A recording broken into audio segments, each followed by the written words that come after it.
And now that I've sufficiently horrified each and every one of you, let's... I don't know if I could play today's game after hearing that comment. I would apologise, but I'd be lying. Because I am not sorry. Any hoops. Let's just check how we doing for everything. Okay.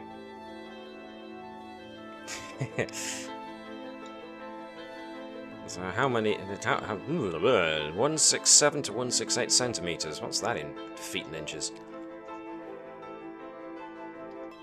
Who's that? 5'5", is it? 5'6". So again, same kind of height as me, really. So never mind. Oh, okay.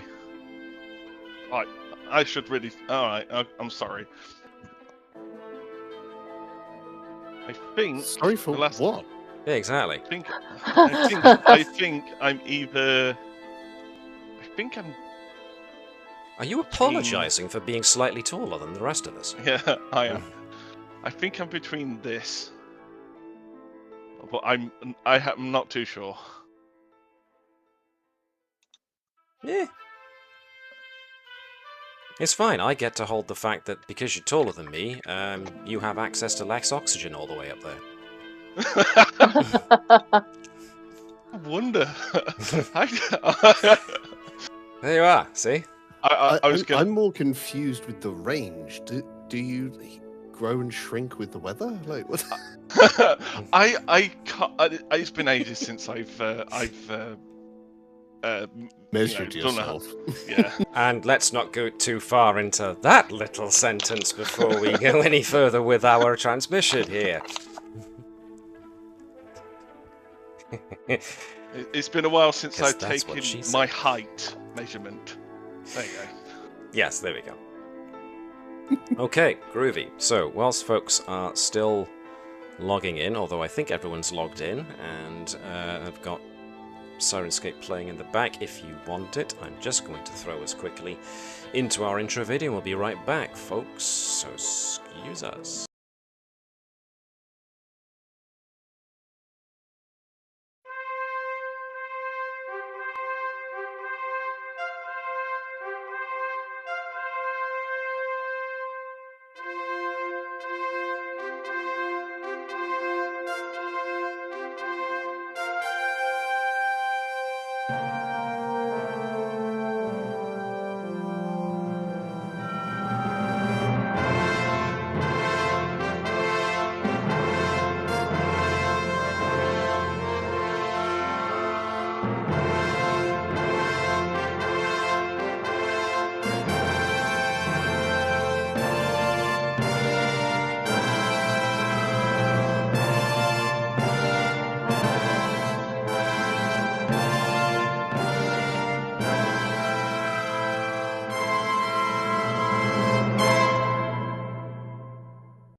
Hello folks, and welcome along to the continuing adventures of the USS Combs. I'm Andrew the GM, and I will be your games master for the next couple of hours, and with me are the crew of the Combs. Well, let's get right on to it, because you don't want to be just looking at my silly face all day. But first, of course, we plug the utter crisp. Thank you very much. Business as usual for me, really. I've had a bit of a stroke of divine inspiration the other day and got a couple of thousand words down for the next review in Dragon Quest 3. And yeah, business as usual otherwise. Feel free to check my retro review challenge, the retro review series even. And yeah, more in the pipeline. Thank you also very much there for putting a very dramatic pause between having a stroke of genius. You almost gave me a stroke there. Yeah, you guys hooked, see, it's all about the clickbaiting. That's what the algorithm likes these days. Drama. I mean, geez, for a second there. Time your pauses. Just for my own heart health, please. Anyway, yes, thank you, Chris. Look forward to more of that. Anyway, let's get into it. Are we all in? Can we access our character sheets? Do we see everything we expect to see there when we do? Or will we? Cool in the gang. Excellent. Okay, so the situation as we last left it was that the Combs had been asked to get to the Dranankos system in order to answer a distress signal from the Angstrom research station that exists on that very barren planetoid. And what you found when you got there was a damaged station infested by neural parasites. And so you guys have been essentially battling your way through the station, trying to repair or at least get working again the various systems that enable you to try and find out what the devil's going on here, because not only are you here to answer the distress signal, you are also sent here to retrieve the research station's data, because you are very close to the border with the Cardassians. The Cardassians, of course, at this point in Star Trek canon, being having not long joined the Dominion. So they are somewhat more aggressive than they were before. In that regard, a Cardassian gull has sent you guys notice that apparently you are breaching some treaty or other, and the two Cardassian Gallo-class cruisers that have been shadowing your entire trip to this system have now made their intention to essentially seize the planet.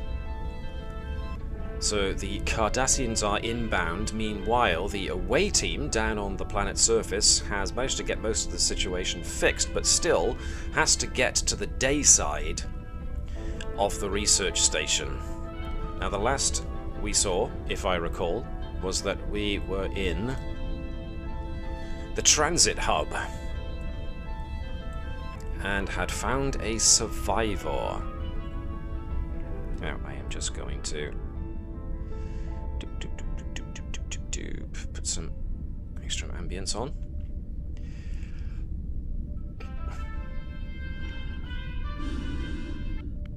Right then, let's just turn this down somewhat.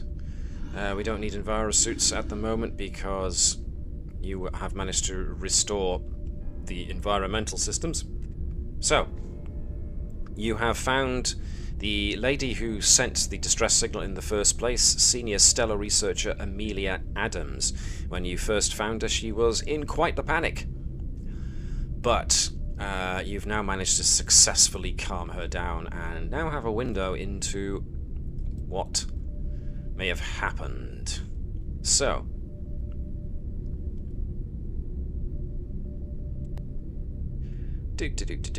you also gained access to the station's logs, so you've got a fair idea of what happened. But Amelia here can tell you that it all started with one of the maintenance workers who, along with two others, went to the outside of the station and in order to try and clear some kind of biological contaminant on the outside of the station, which ended up exposing them to these parasites, who then ran rampant through the station, either infecting individuals, or those individuals who were themselves infected began to run amok and essentially beat to death those who weren't infected. That's how senior stellar researcher Amelia Adams found her way here, but the crucial thing she has to say is that the station's lead scientist, chief researcher Tvol, was actually one of the second people infected after the maintenance worker, because apparently chief researcher Tvol was very interested in how an organic life form like this parasite was able to survive on such a barren planetoid, and so wanted to see if they could remove the parasite that had infected the maintenance worker, which of course unfortunately exposed chief researcher Tvol to the neural parasite and drove him insane.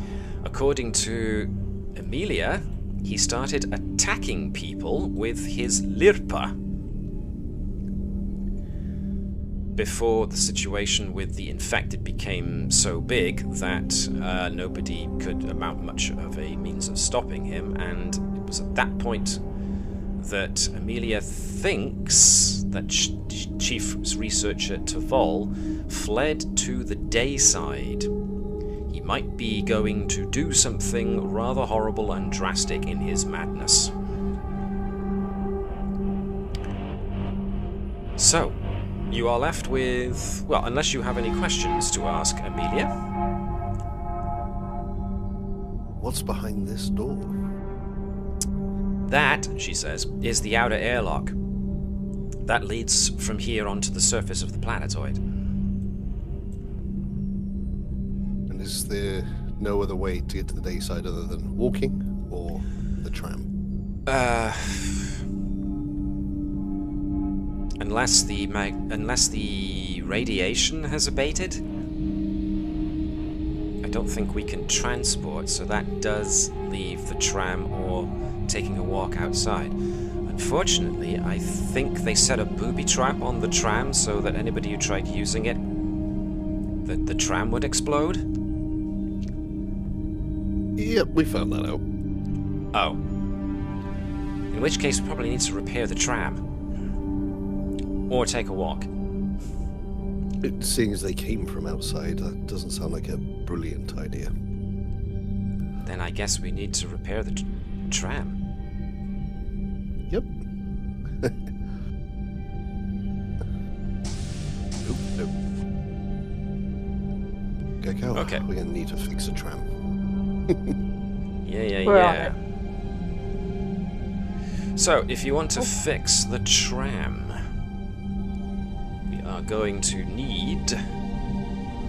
let's see, the bombs have already gone off, so you don't have to worry about defusing a bomb anymore, but... diddly-diddly-diddly-diddly-dee. Someone needs to give me a... hang on a second. Let's see, fitness and engineering task with a difficulty of 3? Ooh, fitness, not my strong point. Because you are getting down on the damage tracks. What was that? Sorry, Connie. I have high fitness but lower engineering.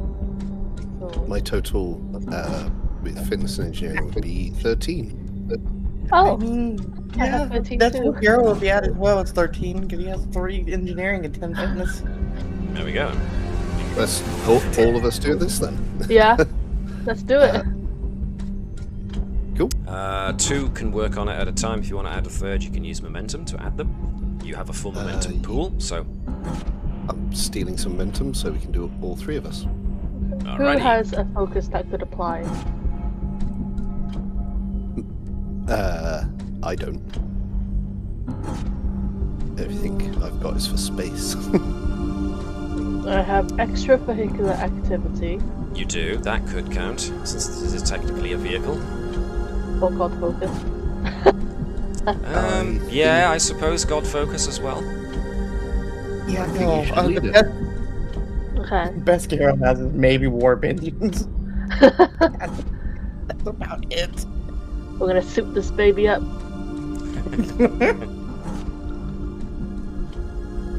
Okay, I'm ready. Alright then, so, let's see how many we can get. 1 so far. We've got 2 more yet to roll, however, so... Ooh, that's good. That's another one. We got 1 left. Oh. This can succeed at cost. Do I have anything? No. I've used all my cards. Does anyone have any ability to re-roll? Nope. Let's see. I can Probably ignore complications.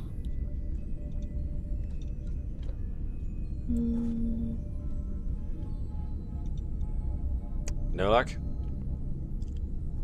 Nope. I think probably succeed at cost. Alright then. So this is going to take some time to do. The tram, of course, was the subject of a booby trap and explosion. But the good news is you're at the transit hub, which means that It'll take a bit of time to do, but you can remove the damaged tram engine, replace it with a functioning one, get it hooked up, maybe repair actually repair the tram line so that it's not obstructed and doesn't bounce all over the place. So this will take you a bit of time to realize, which does give us the time to divert ourselves ever so briefly to space. As we go back to deck 1 momentarily, as the crew on board the Combs are back on the ship, have been waiting patiently for any news from the away team, but also have been watching the Cardassian ships get ever closer. And so, in the time it has taken the away team to start repairing the tram system, that has given the Cardassians the time to enter into the system. So, that is what has happened. Dyneth, your current tactical officer, gives Captain Hopkins the report that the Cardassians are now coming into the system at impulse speed.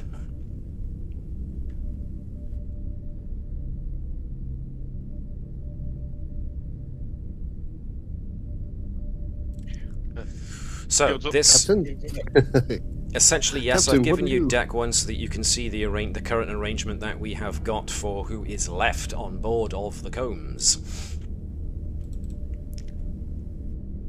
She's like the one of the few. No. We have not got Councillor Sachs on con. No. You want to know who's the next best? The only person that has decent con left on the ship is you. You got it. I believe in you. Some of them got the same con. Captain, I'm about to collide with an asteroid. How does that make you feel? It's either going to be Sachs or Zonfagor, okay? That is going to be whoever's on freaking con. Okay. I gotta do command. She's got to do command shit. Alrighty, because this was essentially what I wanted to know, was the layout of who is at what station. So... You want me to go back to my station? I was literally looking through everyone. I mean... Shirani has decent con, too. Yeah, not bad. Middle of the road, but, you know... We're working with people that only have 2 con, at best. So, still, once again, the one with the best con is still the captain. But nevertheless, if the captain decides to stay in the captain's chair, that's fine. If you want Zonvagor to be at helm, that essentially means that Tavish will be in charge of ops for the time being, unless you want Tavish to be assigned elsewhere. Ops is essentially engineering stuff anyways. Yeah, I'll take over.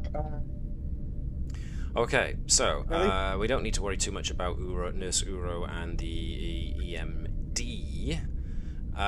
The one who currently has sensors on their list of foci from the science lot is Dufresne, so yep, swap those guys over. Comms, of course, is still Ensign Ravalon, but tactical Dynath. Which means we have essentially used up the entirety, I do believe, of our... if I can find it... Yep, crew support. Could have been a decent pilot. We've actually been rolling decent as her now. She's actually helping. So let's get back to the Dranankor system view then. So yes, as you can see, we've got the different command stations, or the different stations in general here. I also would like to point out that we have the complication of stellar emissions with the Dranankor star putting out X-rays. So, I've got a pair of Galor class. The reason I put these tokens next to each Galor class is, if I remember, according to the rules, it goes the way it usually does in combat, which is you guys, them guys, you guys, them guys, you guys, them guys, but NPC ships get as many turns as they have scale. And Galor class cruisers are scale 4, just like the Combs. So they will get attempts to fight back. So, with the Cardassian cruisers getting ever closer, how would you like to approach this? Are you happy, first of all, with that layout over here as to who is in which position?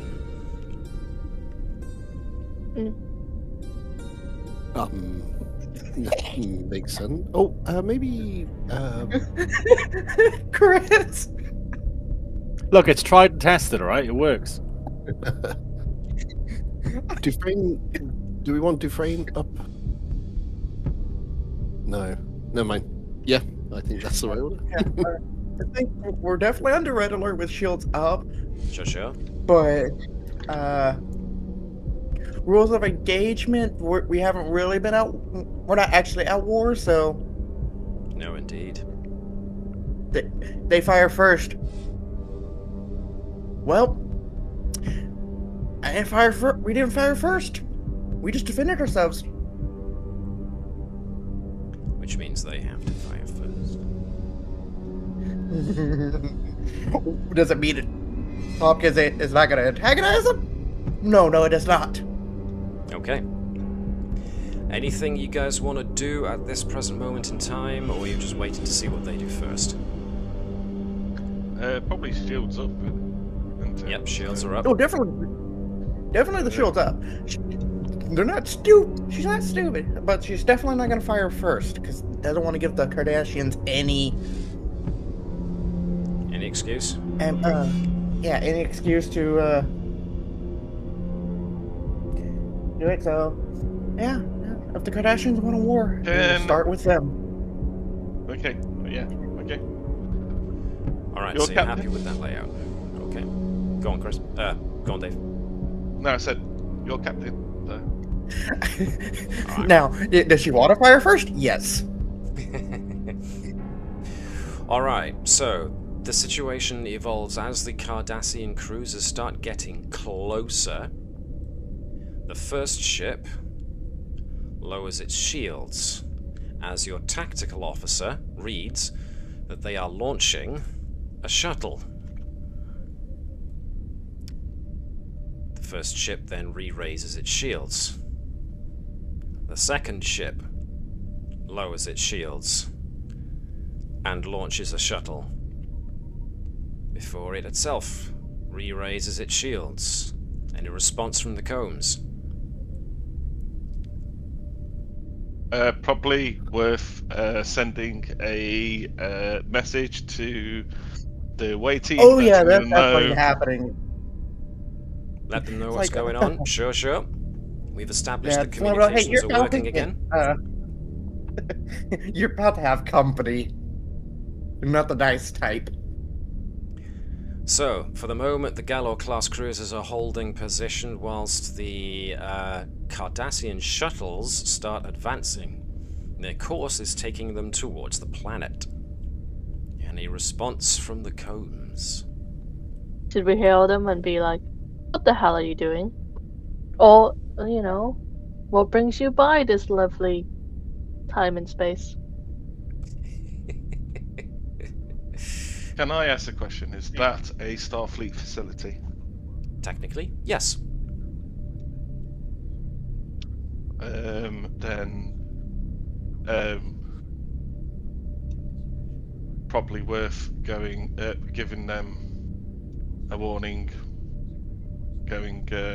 Well, not a warning, but asking the ships while they're sending out shuttles. If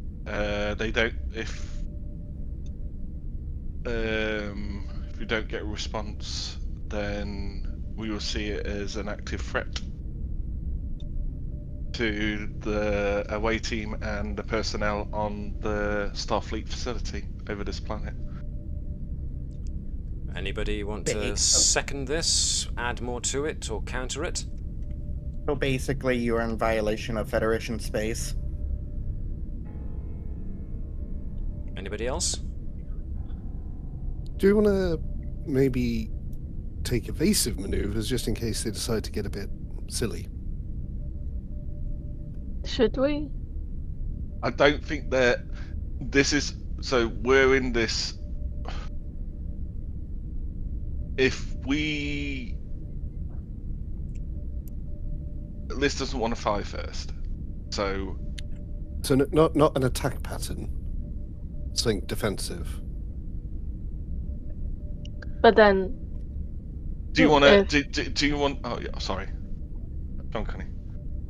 Just if they do attack us, then that is very much too offensive.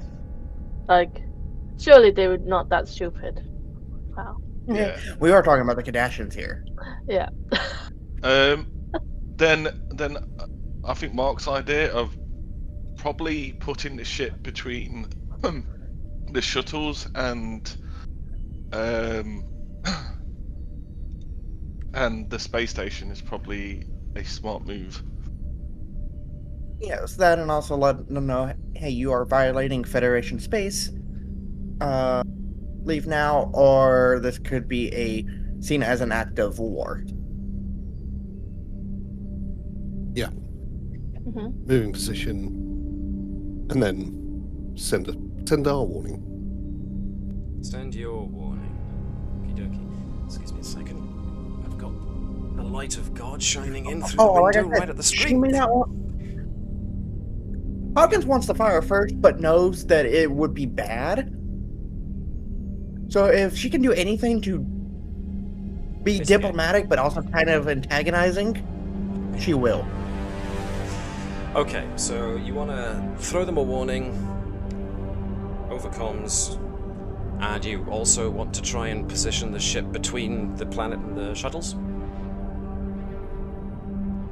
Yes? Mm-hmm. Yes. Alright then.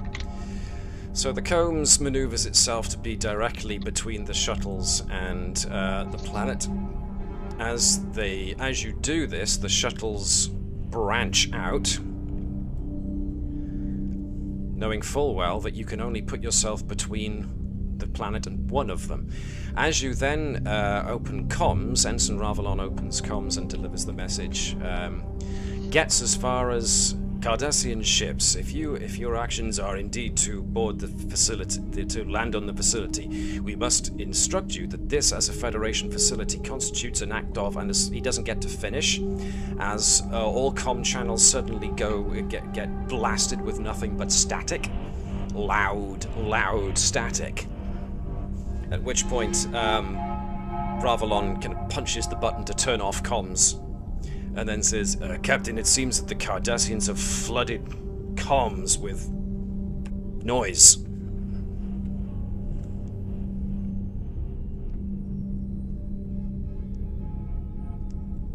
Something tells me that those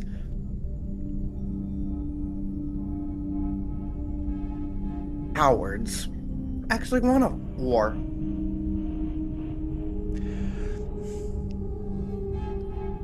If they wanted a war, they'd have fired first. Perfectly honest. Warning shot? Perfectly honest, I feel like this is a ruse, so they can say, "Well, we didn't hear anything. There was static." This is the Cardassians. When it comes to firing first, does that count as a warning shot, just sort of off the bow of one of the transports? Just a pew. To quote a web show I haven't watched in a very long time, fire a warning shot into his face. Yeah, Hopkins would be. Hopkins almost wanted to tell Dynath, give him a Klingon warning shot.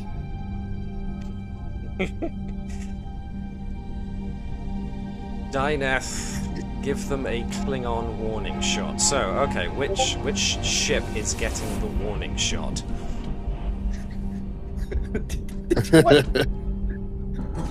One to the south. You want to shoot one of the shuttles with the quote, end quote, warning shot. Alrighty.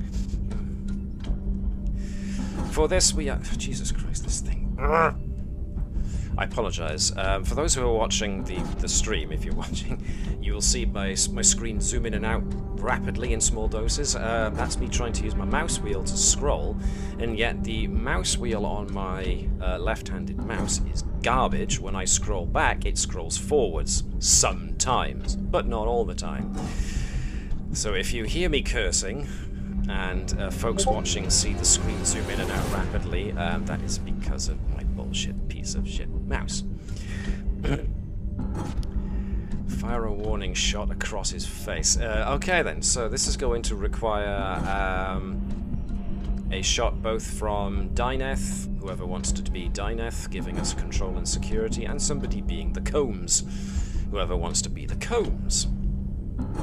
I would suggest perhaps Liz, since this was your plan.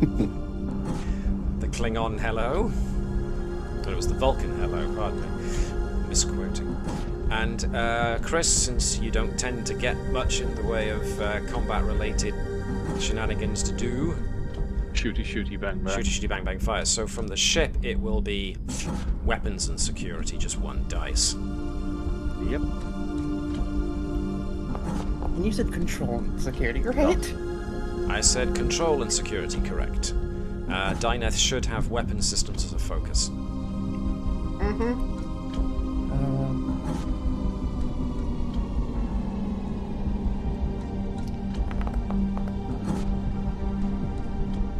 2 successes, exactly what you needed. So...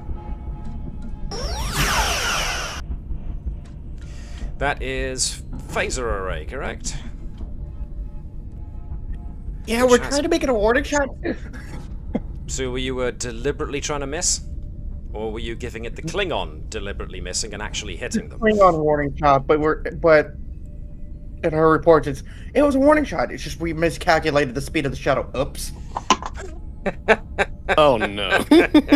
Right. This is why we should have put Sax on something, so then, you know, they were like, oh yeah, we had Sax at that console, that's why. You know? The poor councillor's reputation as being bad at everything is now so bad, you're going to use her as an excuse? It wasn't our fault, we put Sax on tactical. She said she could do it! She volunteered for it! Jeebus. Okay, so that is a damage 6 to a small craft. It has resistance 1. That took 5. So it gets shaken. The moment the shot hits the shuttle, there is the static from the Cardassian suddenly ceases, and there is a very loud and clear communication over all channels. And it is being broadcast loudly across all channels, so it's going to go out. That this communication is being projected not just to you, but out of the system as well. So it's essentially they got on their loudhailer, and the gull in charge, which I can't quite remember his name, Gull Anvok, states, the USS Combs has taken aggressive action against an unarmed Cardassian shuttle. Hostilities have been enacted by a Federation ship. We are now merely defending ourselves. Full attack! Which initiates combat. So, this throws us into what we were going to do here, which is this.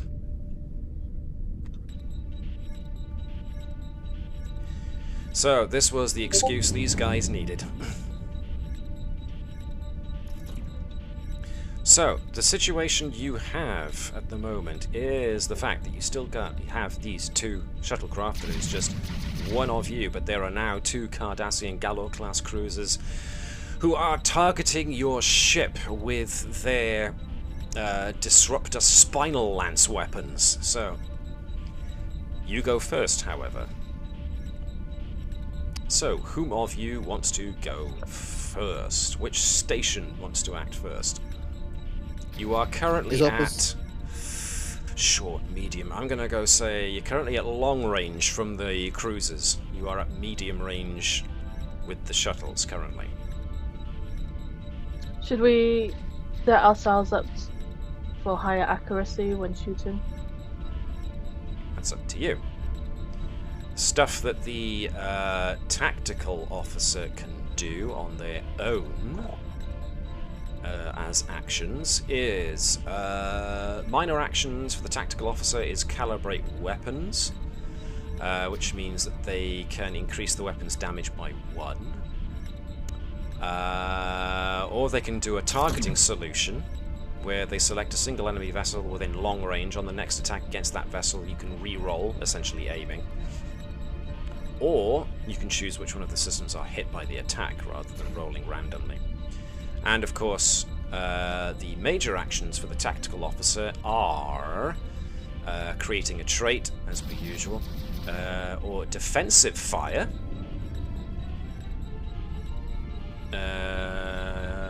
until your next turn. Any enemy attack against your ship becomes an opposed task, opposed by the tactical officer's daring and security, as well as the ship's weapons and security, at the same difficulty. If you succeed, you can spend 2 momentum to counter-attack, inflicting your weapon's damage against the attacker.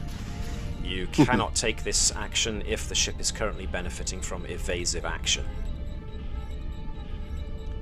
You can do a regular fire action, familiar with that. You can have your tactical officer use a major action to modulate shields. This cannot be attempted if shields are at 0. If you take this action until your next turn, you can increase the resistance of your ship by 2. Or you can do a tractor beam. But those are just the actions the tactical officer can take. Connie, what was it you had in mind, maybe, as preparing for greater accuracy?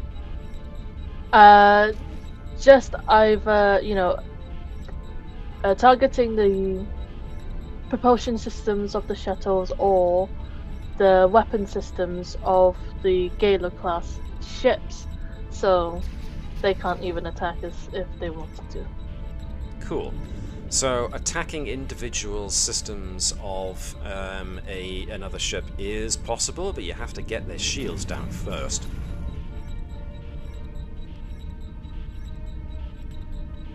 Or at the very least, if you cause enough damage to their shields to create a breach, which usually means you get them down to only 25% of their shields. Yeah, okay. I think target shields then. I think. So, what's happened with that shuttle that you shot is that it has become shaken, and therefore lost its reserve power. But because you took more than half of its shields, it's also got the... If a ship is shaken and not stirred, what happens? I need to remind myself. Breaches and traits. Breaches and traits. Right, so if shields are at 25%, if the damage reduces the ship's shields below a quarter of its maximum value, the ship is shaken as above. If it was already shaken, then the ship suffers a breach. So it is possible for you to inflict breaches on systems when something hits, when the shields hit 25%. So as an example, I will roll on a random table and say that that shuttle that you hit has now had had a breach on its sensors.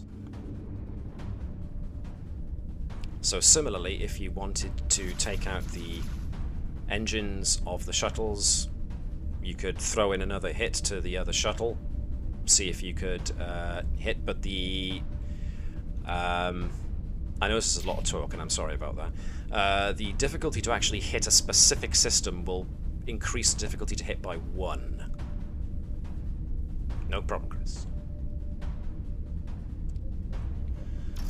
So yes, if you want to increase your ability to accurately hit, as many advantages as you can get will be the key. For instance, using the targeting action. But it depends. Who of your ship systems stations wants to go first? Do you want to set things up first, or do you want opening fire to an actual tactical action to be priority here? Did we want to set up aiming? Yeah. So you can re-roll if it's a duff roll. So, phaser arrays have a range of medium, so you wouldn't be able to hit any of the Gallo class at current extension if you wanted to use your phaser arrays. That being said, your phased polaron beam cannon, that has a close range, so you need to get closer to use that big wackadoodle, but torpedoes can go out to long range. The only trouble with torpedoes is that they do not benefit from having the scale of your ship added to their damage. Do we want to incapacitate the 2 shuttles first? That was going to be my suggestion. Okay. I think that's the best option. So, which shuttle do you want to take an action against? So I'm presuming from the way you're talking that you want to maybe get Dyneth to actually take her action at tactical. Yeah. Is there any way? South one, because it's nearly incapacitated. So if we don't manage to get the second one, at least we've got one of those ground invasions stopped. Thoughts? Yeah. I think so. Ultimately, the decision rests with the captain, but whether or not Liz is back. Yep.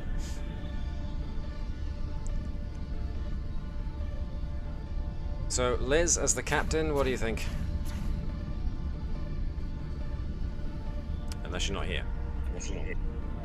I mean, I really don't care. We're fine. Alright. Go with Mark's plan. I mean, I already know what Aim could be a fire. captaincy report. We gave them a warning. They didn't heed it. So we were defending our way crew. And we gave them a warning shot that missed. Counselor Slacks was talking to Dyneth during the time. It wasn't a kill Distracted shot. her. Right, gotcha. Plus, Dyneth's a Klingon, so, you know, it's not her fault that she lost concentration for all of a moment and did what Klingons do naturally. Aim to hit. Wonderful. Okay, so, right,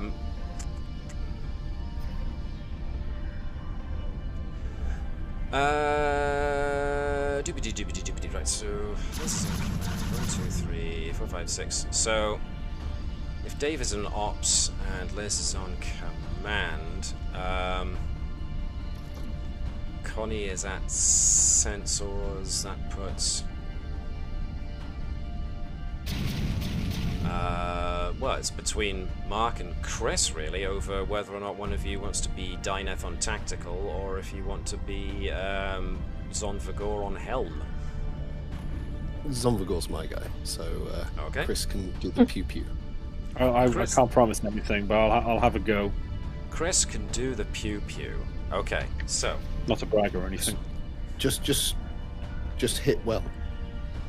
So you've already knocked down most of the shields on that, for the purposes of this map, southernmost shuttle, and you wanted to try and shoot out its engines? Just to stop it Yeah, it just getting needs any to further? be. It just needs to be immobile, not destroyed. Okay, so essentially Dyneth can use a minor action to do targeting, and the major action to actually open fire. This is aided by the Combs, so let's have Dave. You haven't been the Combs yet.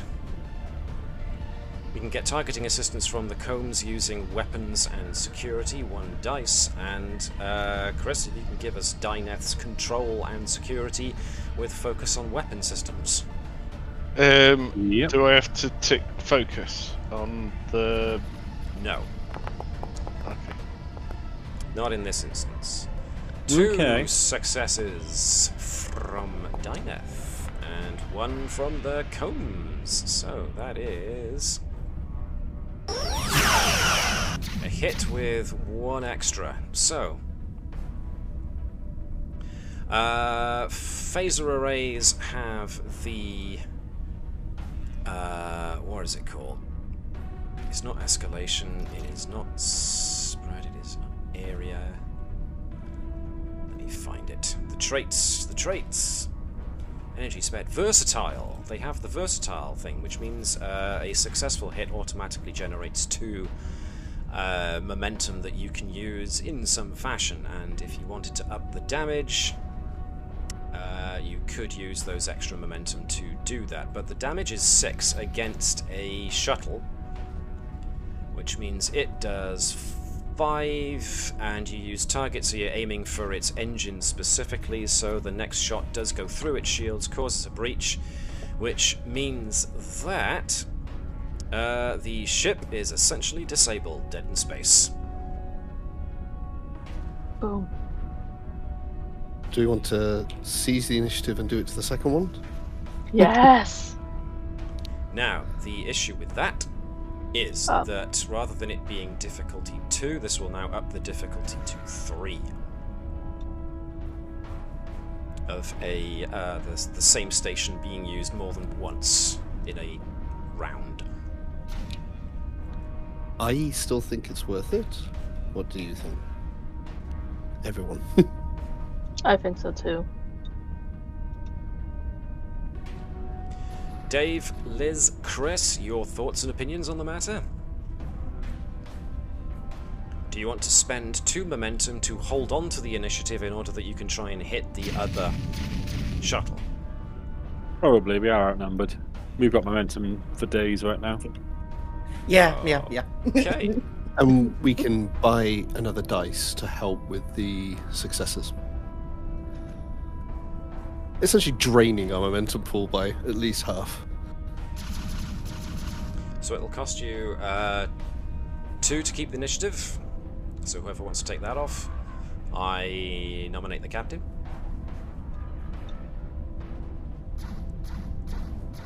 Oh, I nearly did it. Nobody's doing it, so you may as well do it, Mark. No, there it goes. Cool, Never done. Done. So that's to hold into initiative. If Dyneth is to fire again, then this becomes control and security difficulty 3, aided by the ship's weapons and security. This time the ship gets to be Carney? Have you been the ship yet? Oh no. No? Okay. So you get to be the ship this time. Woohoo. Do you want to buy whoever's got the highest security buy a extra dice? The ship Combs only has has 3. security of 3. Then it's Dyneth. So And she's Chris, got to it focus seems in like women- you are rolling 3 dice as Dyneth.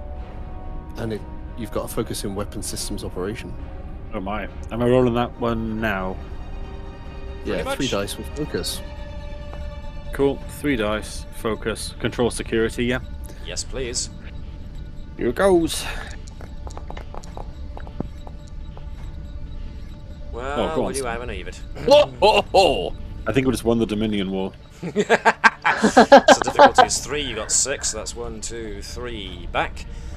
With phaser arrays that do that much, and you gain the two versatile momentum to, you can use those 2 to add to damage if you want, to make it 7. Will that immobilize it? You would hope so, wouldn't you? Yeah. Then damage. Mm-hmm. But you didn't spend an extra momentum to use a target, so that it's going to hit a random system. Do we want So- to do that? Or is it too late? You didn't state, I'm going about it, so that's the shuttle has lost main power, is shaken, takes a breach on...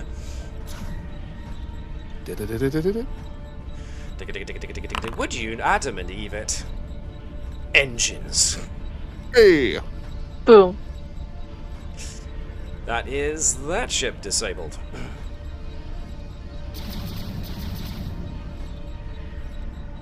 But now the Cardassians get to go. Gul Evek is going to do what people in the command situation can do, and is going to spend...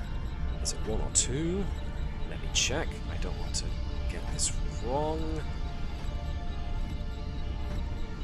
Command can use the direct action. He's going to spend 1 threat to direct his tactical officer to take a shot using the disruptor beam cannon. The spinal lance, the disruptor spinal lance, on the Combs, which means his tactical officer gets to go without having to go. His turn. So I get to use this snacky new thing that I've only just noticed is here. And special kudos goes to the guys who made the interface and everything that goes on in the background for Foundry for this, for Star Trek Adventures, because this new edition is awesome. I'd only realised it was here recently. So I get to roll on Starship using its weapons and security. The crew are basically proficient using a focus. It is a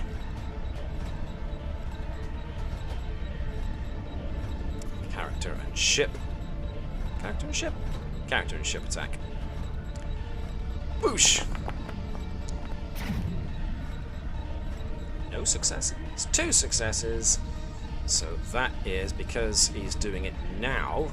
Before you stated evasion, that was difficulty and long range. That. So that is... That is a disruptor spinal lance, which does 9.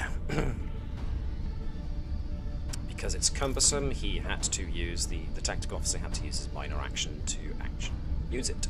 But it is intense, which means I only have to spend 1 momentum to up the damage.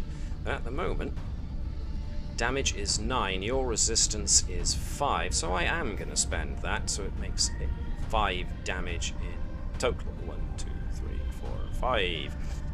So your ship rocks as shields are down to 75%. Give me the Star Trek shake, everybody. Oh.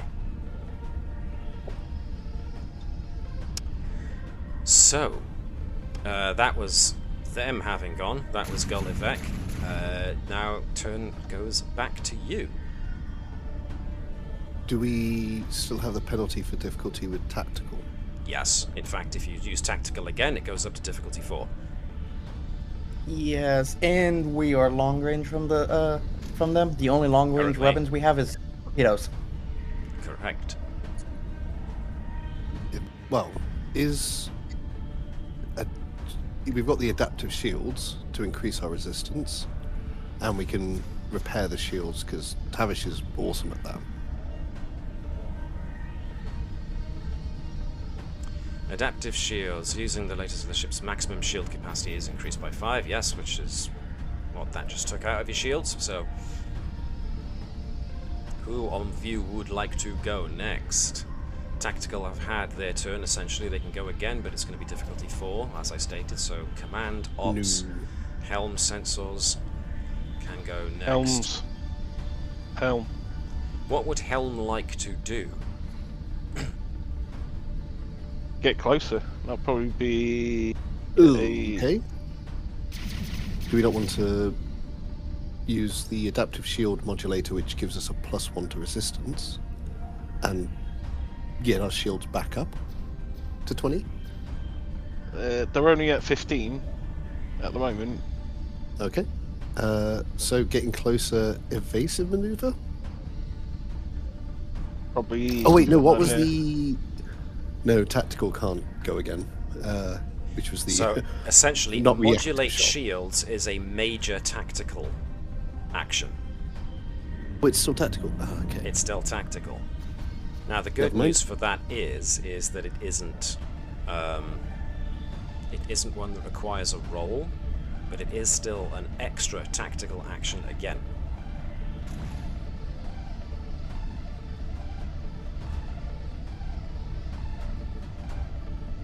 Evasive maneuvers while moving Get- towards the Cardassian ships. Yep. Yeah, that's what I'm thinking. That's some major action. What can Helm do as a minor action? Helm. Let me No, I'm give you gonna the find it list. too. Right, so Helm minor actions are use the ship's impulse engines to move up to 2 zones anywhere within long range. If you only move 1 zone, you can reduce the momentum cost of movement through difficult or hazardous terrain by 1.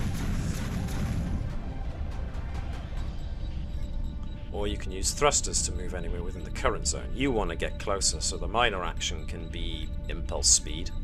You can get to essentially 1 zone further, yep, exactly there. And major actions from Helm are attack pattern, create a trait, evasive action, do a specific maneuver, usually used for crossing difficult terrain, ramming speed, or go to warp. I think getting closer in evasive maneuvers is the option. Yeah. Everyone seems good with that, so whoosh. I'm also trying to figure. I'm trying to find a list of what I can do as command. Okay. I forget. Command. Do you have access to the reference cards, the cheat sheet basically? I did post that. Do you want me to post Where? it again? Mm-hmm. Give me moments then. Just check. Drew books.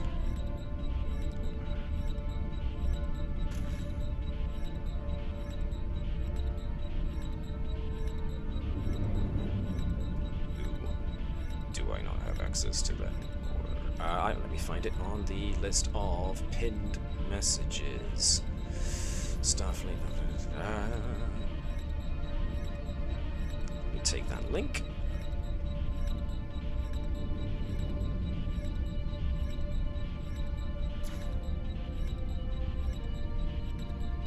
Right, so I got the link to that. Let me go up a level.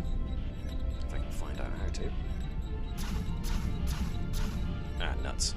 Okay, sorry, I have to log into Dropbox and that's going to take too long. So rather than slow this down, let me just tell you. Command. Command has no minor actions. You can take major actions, however, which are assist. In addition to standard assist description, you can use assist action on your turn while in command and pick 2 characters to assist rather than 1. Neat. You can create a trait, which means that, either a bonus for you guys or an impediment for them. You can spend 1 momentum and select 1 ally on the bridge who immediately attempts a single major action, and you can assist them. Or you can inspire and coordinate the crew, and this task is used for generating momentum. You've got full momentum, however.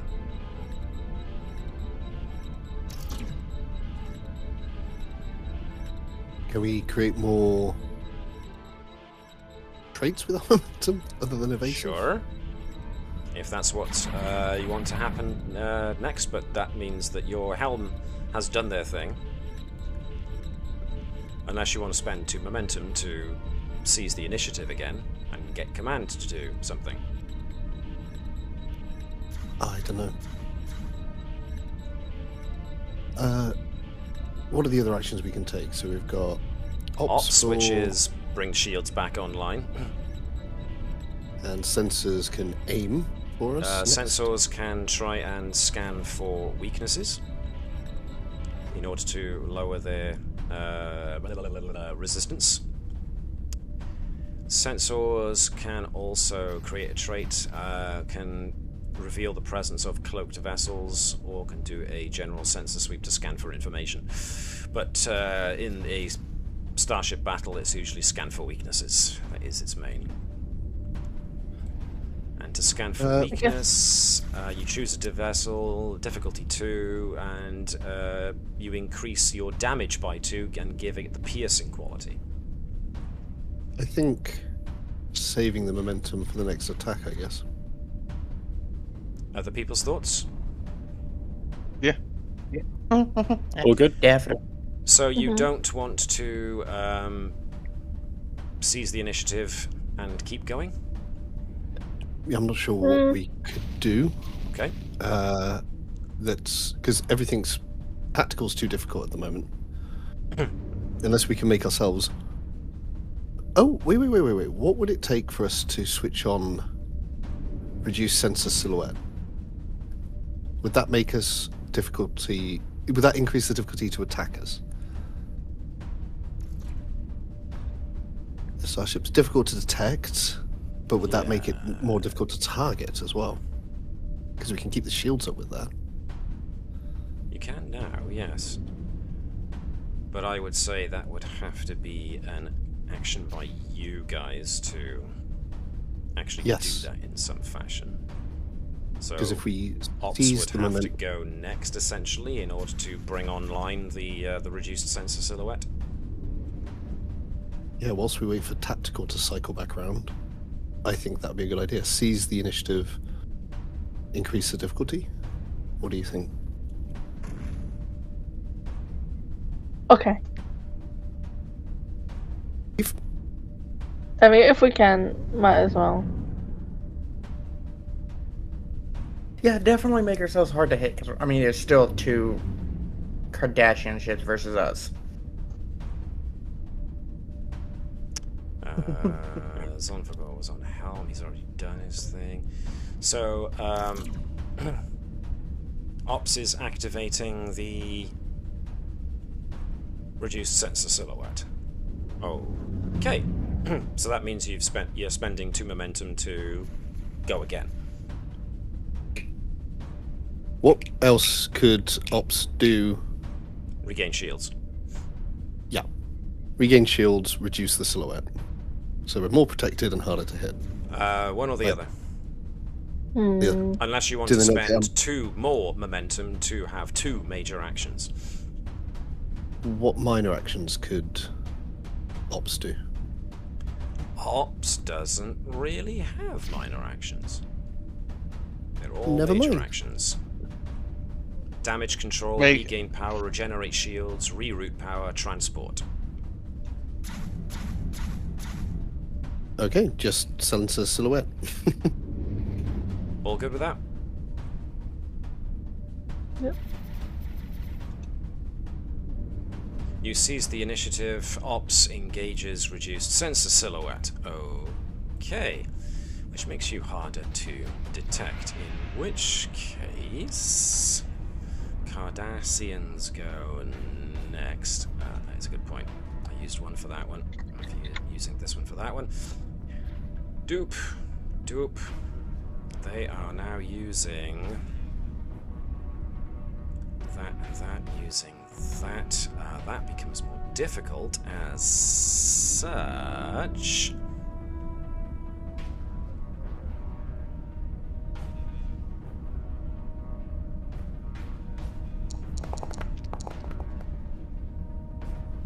Hello! Gotcha. Difficulty was 3 to detect you because it went up, including stellar emissions. I got 4. They know where you are. Or at least they had to take an entire action to find out where you are. But as a result... right, so we've got command and sensors who haven't gone from you guys yet, so who wants to go next?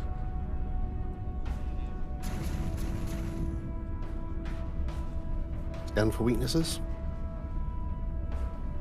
Do you want it to be sensors that goes next? It has to be, yeah.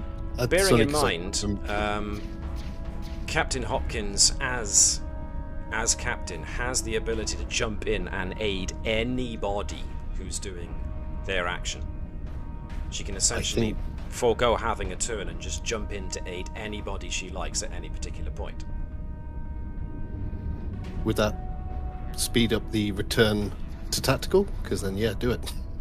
Let's make it a very, very piercing. I'm talking about using the aid action, so the captain would be using the 1 dice in order to aid in a situation to help somebody with whatever it is they're doing. I'm not necessarily saying it's going to bring about the end of the turn, because there's still censors who have yet to have their turn. Let's do that then. Captain aid the censors. Captain aid the censors.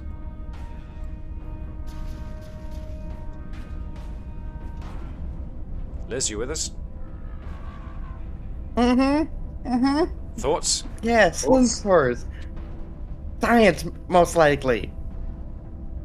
Alright, which ship, which Cardassian ship do you want to scan? Which is the one that shot us? Top one. That one. Get him! Okay. So you're scanning that one for weakness. Okay, so this requires Lieutenant Dufresne to use sensors to give me control and science, but it's aided by the ship's sensors and security. Who hasn't had a turn as the ship yet? Is it Dave? Or is it Mark? I don't think I have. Dave, have you been the ship yet? Yes, I have. Okay, so it's Mark. Cool. Mark, then, if you could be sensors and security, 1 dice. Cool. Whereas Connie, if Dufresne could give us control and science. This is difficulty 2. Do you want to take an extra dice? We do have 4 momentum, which is more than half. Yeah, you spend momentum to gain momentum. Let's do it. Exactly. With this focus of sensors. Correctamundo. Control and science. That's a good roll from the ship. That's a good roll from science as well. Gee willikers. Okay, that was difficulty 2. You get 4 back. 1, 2, 3, and you've got your maximum. So that is...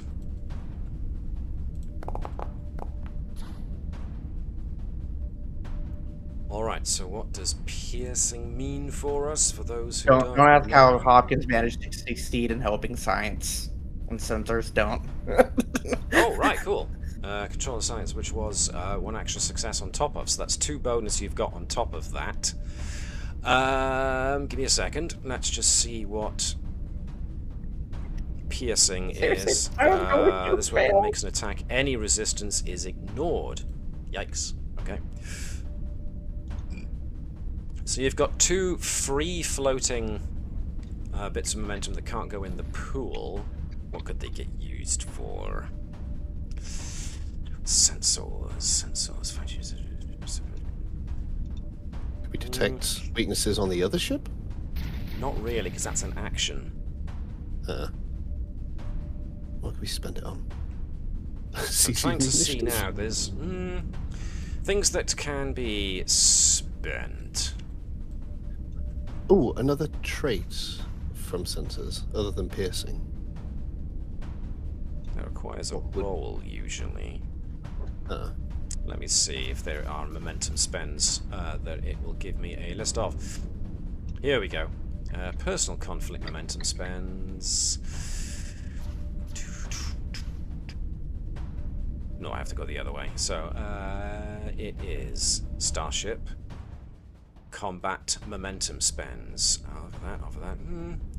Shaking back damage. No, there's not a heck of a lot, unfortunately, that can be done with those extra 2, so they're just going to have to float off into the ether as extra. Nevertheless, you have successfully managed to target a weakness on the Galor class. So, what you find when Lieutenant Dufresne scans the Galor class ships is that these Galor class have undergone a refit. It seems that the Dominion shipyards have gone and increased their structural integrity, but otherwise they remain as potent as they were originally when the Cardassian Union was at its peak, I suppose you can call it. So all the Dominion have really done for these guys is make their ships a bit sturdy. But there is, as such, a Galor-related weakness that you can exploit. So, that's Dufresne and you guys done. So, around we go. But these guys have yet to have their turns. I am afraid. Therefore, let's see if we can do something to speed this up. Diddly-doo, diddly-doo, diddly-doo. So this is their action, and we are going to do...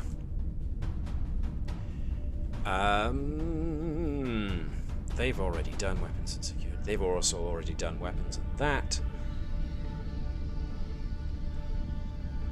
Which means the only thing I can do is this, doing that. Scanning for weakness. That is unsuccessful. Okay. Which means this guy already tried scanning, so we're going to have to do something different, which is... going to do something similar to what you guys did, is going to move and then do attack pattern. But that's all he can do, which means this guy is going to move and do attack pattern as well. As they go either side, looks like they're trying to bracket the Combs, which means that... let me think. Ooh, are they in close then? They are getting close. They are close range now. Oh, that's the big gun. I know, that's what I was saying. They fell for a trap. So this is, yep, final action, which means...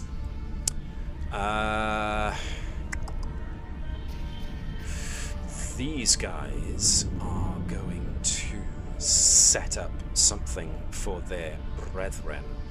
Therefore, they are going to create a trait. So, actually, tactical. Tactical gets something to do with this, can't they? That is the defensive fire. But that's for defense of your own ship. They're not doing that, they're trying to create a trait. So let's just use weapons and security. Does it have the option for me to choose that out of this list?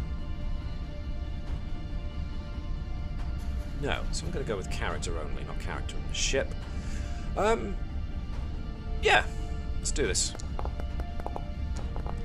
Oh boy, do I manage that. So I'm going to create the trait bracketing fire, as even though you have made yourselves harder to hit, these guys, the second ship, the southernmost ship, who managed to detect you through your lowered sensor profile, are laying down fire with their phaser array in order to pinpoint exactly for the other ship where you are. So counteracting your increase in difficulty is going to bring it straight back down. Which means final action for these guys is targeting you. They are going to use the targeting action as well, which means they can re-roll a dice. They are going to use their big weapon. Let's do it. Weapons, security, proficient, buying a dice for an extra dead roll. This is going to be a starship attack. What do I get? I get 3, which is an on-the-money hit. So that is... once again, the Disruptor Spinal Lance. So that means I am once again using its Intense ability to add 1 to the damage to make it 10. Your resistance is 5. That knocks you down to 50%. Pardon me? If it's a long range, used close, doesn't that reduce its success? It means he can use it up to long range. Ah, okay. Beans. Right, not, but they've hit you, so you have taken 50% of damage, which means Star Trek shake again, everybody. So if your shields are at 50%, if the damage reduces, the ship's below. Oh, okay then. So you're not below 50% yet, you're exactly on 50%. If they hit your shields again, you become shaken. But shields are now at 50% for you as we swing back around and start a new encounter. But before we resolve this, I'm going to take us quickly down to the planet below as we see what happened with the guys on the surface. Pardon me. Did I activate this? Yes, I activated this. So you are getting, the away team are now getting reports from space that things are going not poorly, but they are now having to fend off 2 Cardassian cruisers. You've received reports that the 2 landing shuttles have at least been disabled, but but you have had the time to repair the tram, so the tram is ready to take you to the daytime side of the facility. Amelia Adams, the stellar researcher, isn't keen to go with you because she knows what's waiting for you there, and she doesn't have the protection of an EVA suit.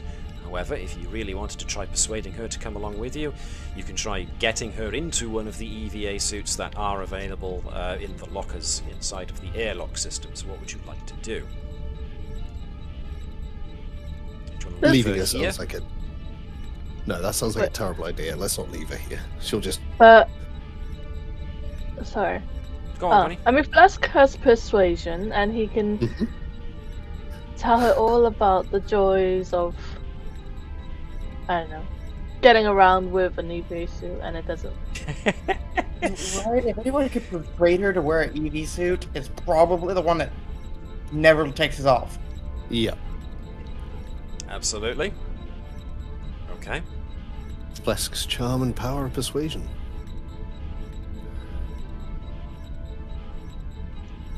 So give us a little roll. Let's see how well you persuade her. Guessing presence and command? Presence and command, essentially, yes. Yep, and obviously focus in persuasion. I have none of my thingies. Afraid not. Boom. Okay, yeah, great. So enough of a compelling argument is made that it's a bad idea for now that you know she's here for her to remain behind on her own. So suit up, stick with us, and we should be good. She is rather alarmed when she lays eyes on the fact that you're escorting an unconscious, infected Andorian on the grav sled. She wonders why you've done that. What happened to the pancake? Did we pack one up? I don't believe. Oh, it was in the oven. What a shame.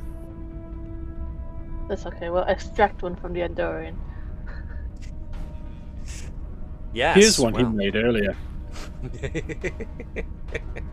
Well, quite exactly right.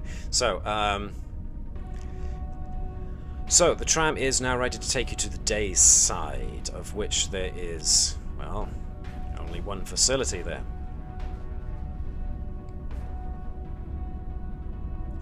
So as you board the tram and you simply activate its motion, there's not much to it. It either goes forward or it stops or it goes back. There's not much to the controls whatsoever, so they're fairly simplistic. As you glide along the tram track, you see that the research facility on the day side part of the establishment is a relatively low place.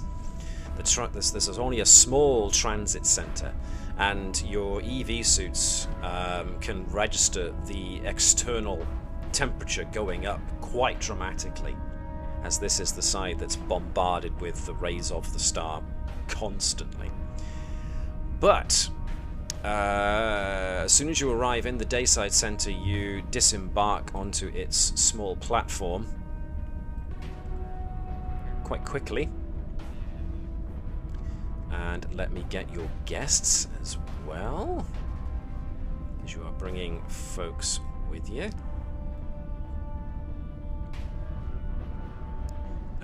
This is main science.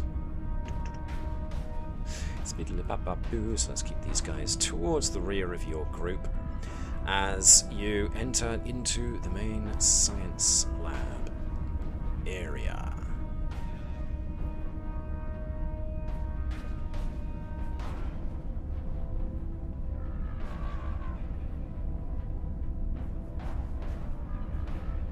So, yes, you are here. You have exited the tram. You've come along. You exited the transit hub that's linked to here. You have a single door ahead of you, essentially, that, according to researcher Adams, is the entrance to the main science lab. How would you like to do this?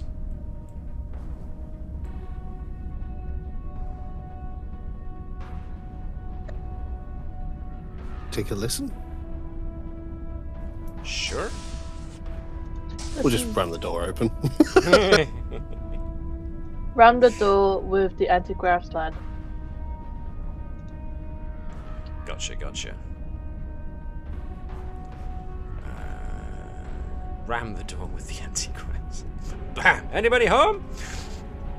So, yeah, let's have a listen.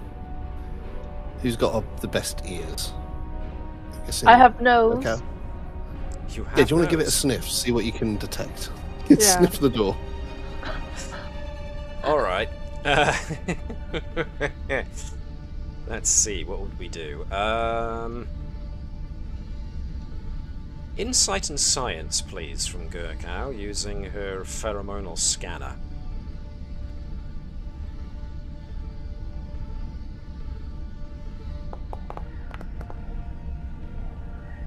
One success. Okay. She's a hound dog.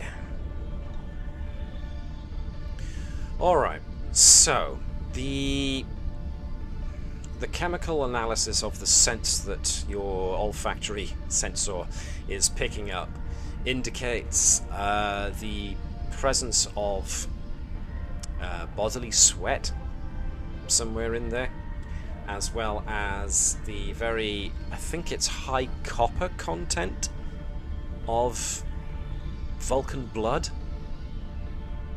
People can correct me if I'm wrong on that. I believe it's the copper in their blood that gives them green blood. I'm going to go with that.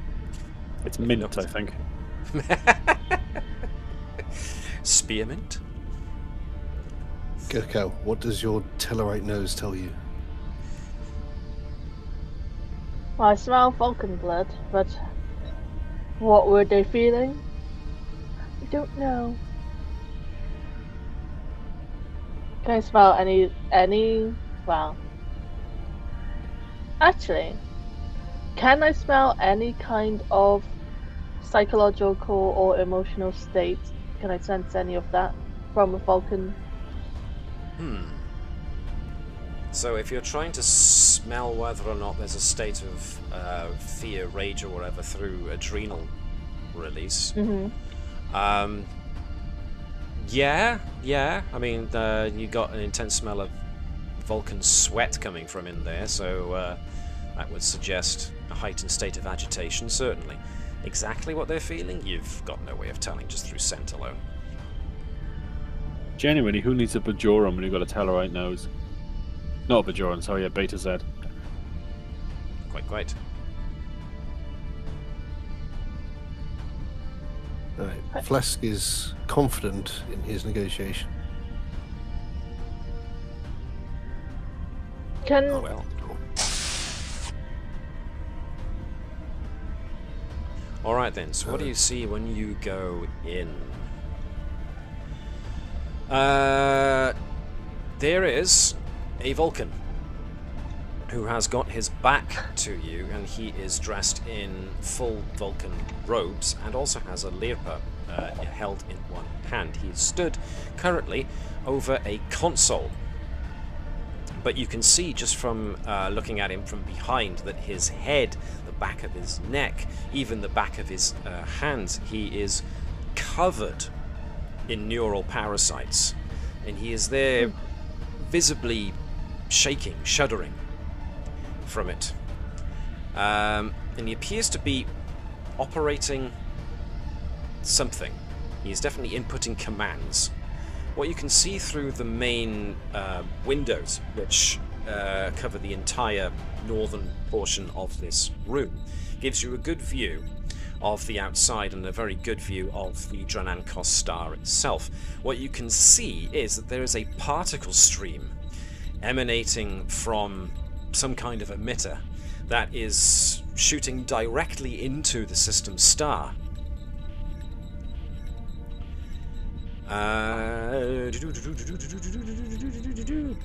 As he hears the door open, the Vulcan Vital turns his head and slowly turns around to hold his Lirpa in two hands, going, "No, this is important work. It needs to be done. This is the end, and it must come to pass, as with all things. You will not stop my work." Right, ramming speed.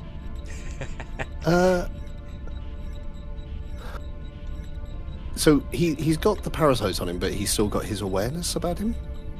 You're not sure. There's something going on, certainly. I mean, if you wanted a read of him, you could try insight and command, maybe? Get a read on the guy? I mean, what have you got? Foci. Persuasion. Don't really have anything else. Exactly. It's not. I did have negotiation, but I think I replaced it. That's a value, is negotiation, so your value of negotiation could be compelling you to try and negotiate with the man here. Yes, absolutely. Yeah. Okay. Let's try and work out what's going on with him. Okay. I can't. Two successes. No, that's not bad.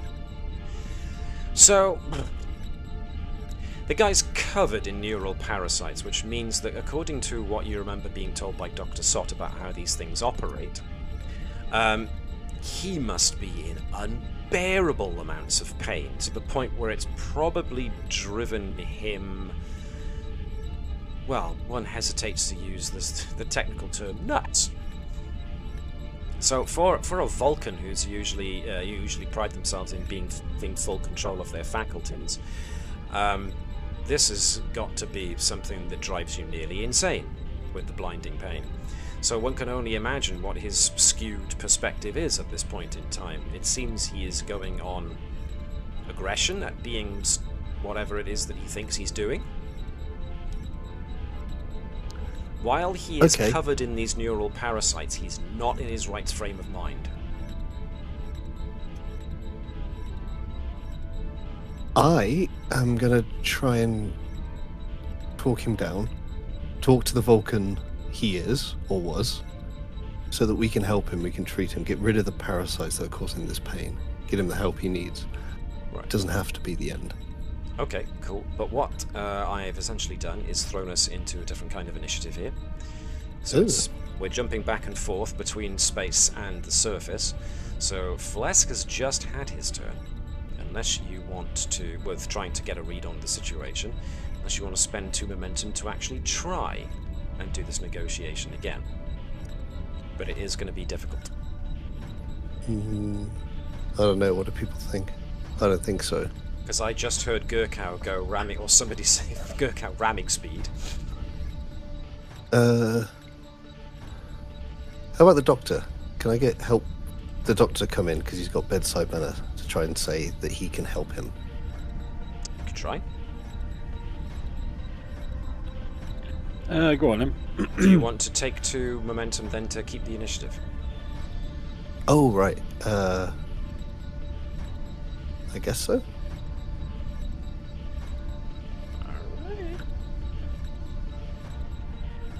Boink, boink. Okay, 2 momentum gone. You have kept the initiative. Dr. Sot. So, yeah, similar thing. You have got... The guy is covered in neural parasites. The guy must be in incredible amounts of pain. It's probably driven him the Vulcan equivalent of batty. And while his nervous system is in this state and he is being constantly fed upon by these parasites, he is not in his right frame of mind at all. What would Dr. Sot like to do? Have you tried putting some ice on it? Good question. Like, am I going to be able to get close enough to like administer anything, or is he going to like lash out at me? That's up to you to take the chance on. Alright, I can. He looks I'll very try aggressive. It's one of those things again where I've got the thing in it where it's like the warm welcome or like the bedside manner where it's like, Yep. if I can sort of present myself as affable, like nice Vulcan. I'll just try and get up in there and, you know, administer 20 cc's of knockout juice or something. Okay. Alright then, so Dr. Sot moves to about here. So he also equips his hyperspray. And as he starts getting closer, something strange happens. Dr. Sot pulls out his hyperspray and is obviously moving in with intent to knock him out. The neural parasites react as Taval, notices the hyperspray. And some of the neural parasites disengage themselves from Taval and seem intent on stopping you from actually doing what you wanted to do.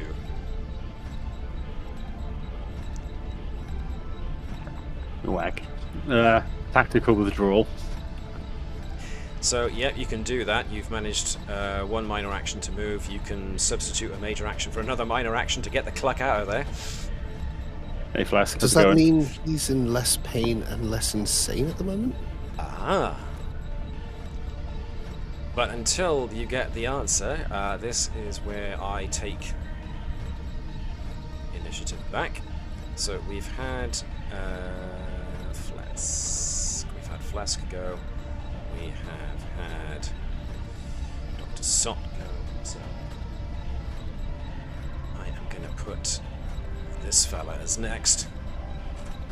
Garrow! He's lunging at...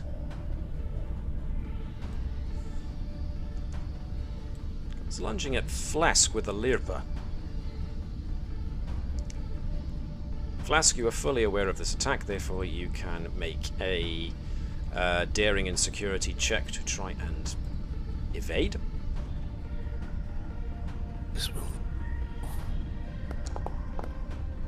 Oh, that's good. Oh, it might. That's very, very good.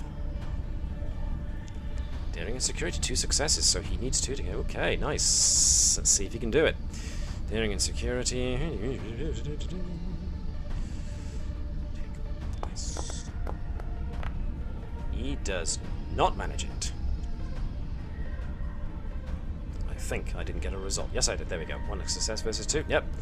Wild swings and undisciplined attempts to throw a Lirpa around result in, Flask was too nimble. Couldn't get him.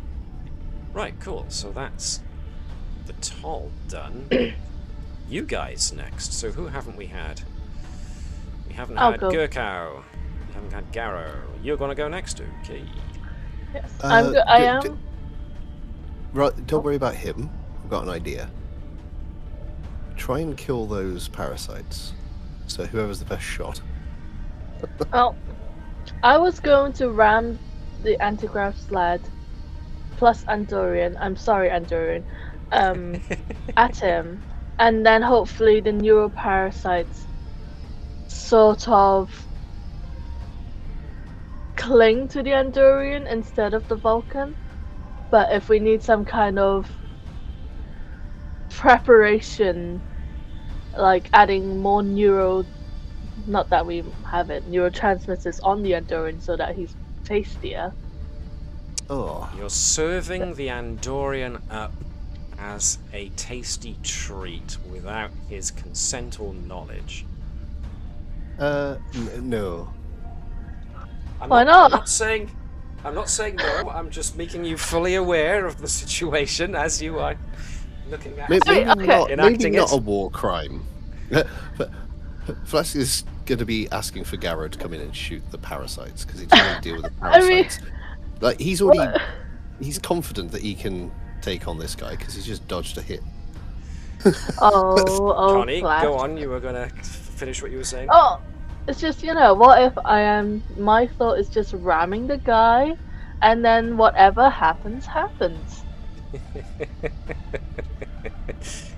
This is the same kind of thinking that was like, what if I just shoot? What if we shoot at that shuttle and we just happen to hit by accident? I'm not saying don't do it. I'm just once again bringing to your attention the possible. Well, it's a vote potential against interpretation. from me, a vote for from Gurkal. Put it to the team. So yeah, Dave, Liz, Chris, your thoughts First, on I'm this going plan? to say I regret nothing. So you want ramming speed, okay? Chris and I Dave, mean- your thoughts on ramming speed, the plan? Though I am a big advocate for ramming speed in most contexts. But This one I am not. I actually agree with Mark. I feel like we're going to be doing war crimes, and seeing as the Yang has been the one, pushing around the trolley. the trolley all this time, I don't feel like the Yang would be too happy that she's been pushing around for just this to happen and keeping this guy alive. What, you tell me I've been doing this just because you want to use him as some kind of bait or a science experiment which may go completely and utterly wrong? which leaves us with Chris. You are the deciding vote. And he said, "Be right back." So the Geneva Convention is not a checklist. I feel like the moment the Geneva Convention is more like a suggestion to Connie and Liz. I mean, to be fair, it's not like he's a healthy person being afflicted by the pancakes. Didn't we want to The funny part try is and you would save say this that, and I guy? found no gift just for. And we still can. What's a little more, parasitic? What's a bit of Brain a more sucking. parasitic infection amongst friends? So it's, Yeah, it's exactly. one or more. Chris, I hate to tell you this, but you've just come back and you have to give us the deciding vote on what plan of action to take.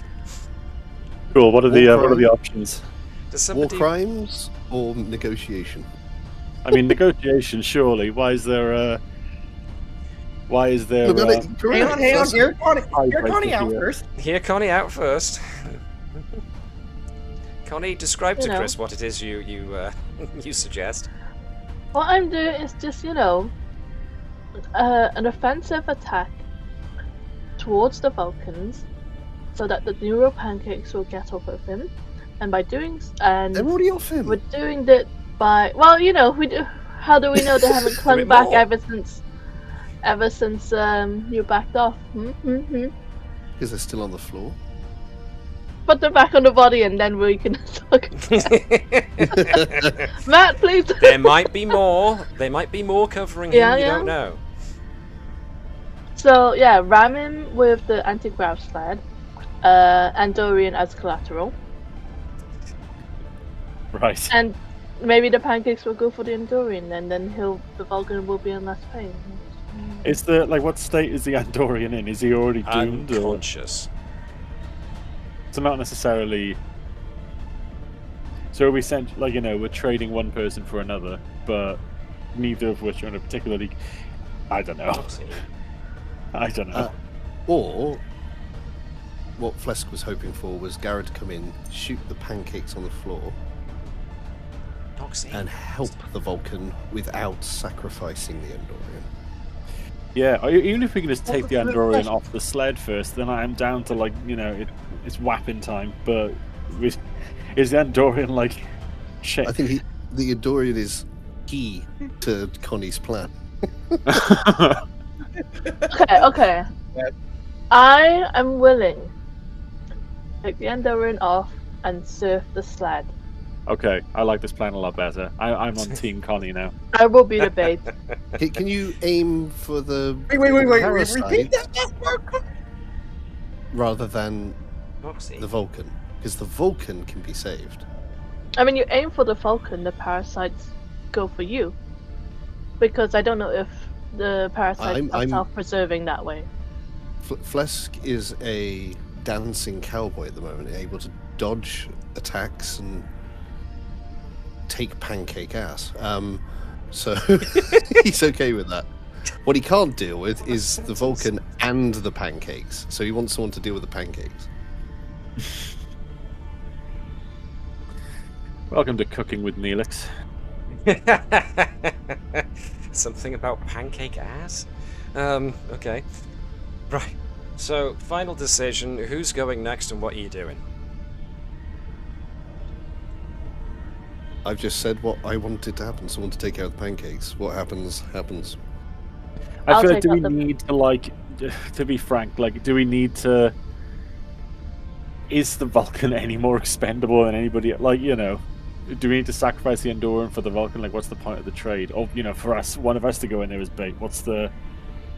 For fun, I mean, we're courageous, we're Starfleet officers. Which is And why I- Flesk is trying to save the Vulcan. Okay, I will go in. I will get on the anti-grav sled. I'm gonna pull my dagger out. Check And off then- stuff on the Geneva checklist. Yeah, I will be propelled. I don't know how, but on the anti-grav sled. And to do this, I will want to use my determination of stick it to the man. Look at me, I'm a distraction. I'm gonna stick it to Flask. Oh, damn. Screw you and your diplomacy. I'm going in. Okay. Put Ironically, Gurkha where you want they do Gurkha have to the end value up. to take it to the man. Take it to the man that's named Flesk. Put Gurkha where you want Gurkha to end up, please, Connie. Um, On the sled. I of just course. want to try and oops. Moving Oops. everybody there. That's fine. I'm gonna try and pick off any pancakes that I can as I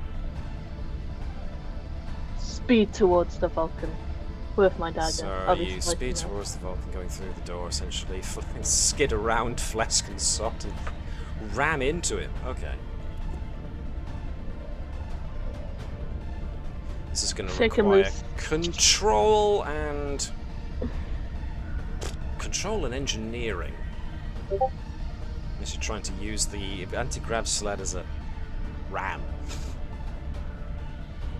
With the be determination, I'm gonna use that as well. Sorry. Okay, Colin. Okay, I'll do it first.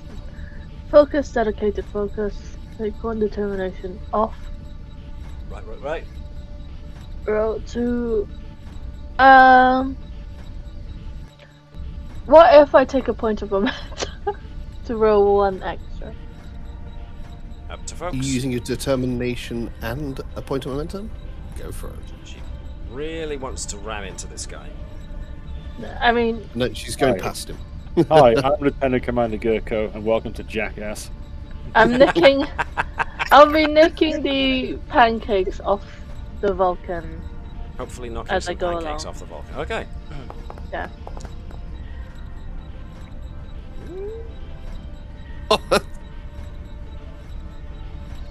Oh my god. You know what? That succeeded so well. That's what we're gonna do.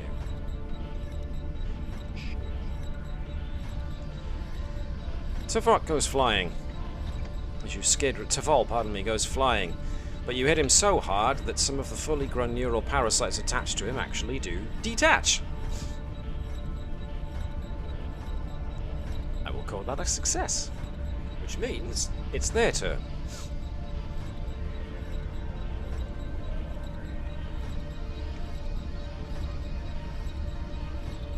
Excuse me, my cat has decided to be an idiot. He wants his food, he wants it now. In comes the pancake.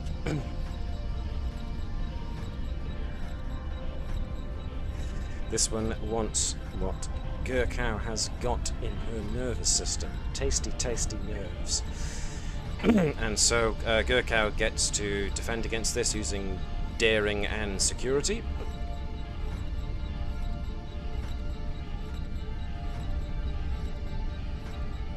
Hand-to-hand combat? Does Sure. that apply?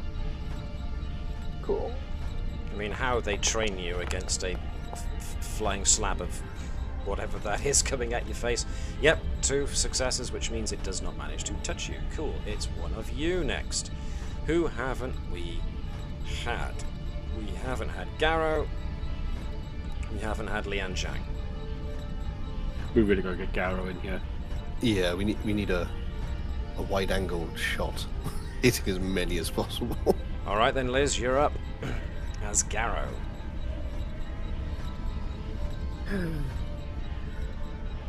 Arrow's gonna walk in, Yep, take yep. a look around, and be like, Yep. I can't leave you alone for 5 seconds without you causing some type of problem. As he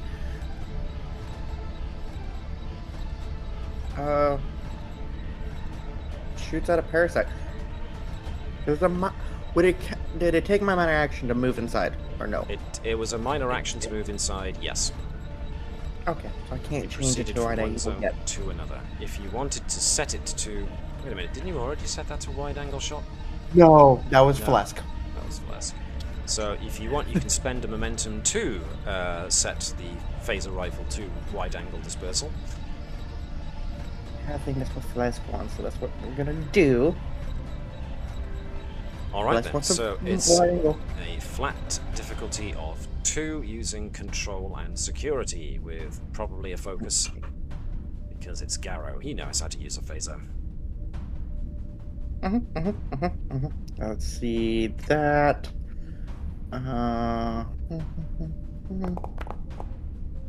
Ooh, hello. Liz, you have the 20s out of anyone. Yeah. Have a Legion of Honor? I think Garrett might. Does Garrow have... Oh yeah, he does have He 2. does. He does have Legion of Honor. Oh, there we go.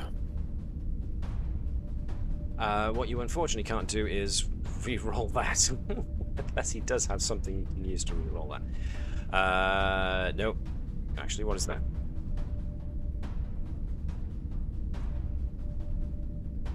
No.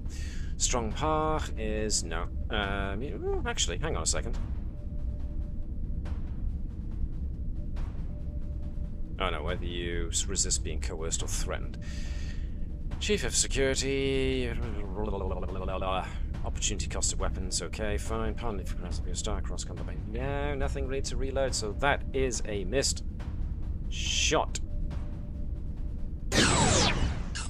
So unfortunately, the wide-angle dispersal misses most, if not all of them.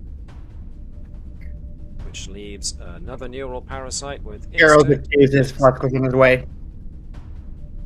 Swoosh. Straight down. We're going to go for Flesk this time. Flesk can give me daring and security as a chance to dodge it.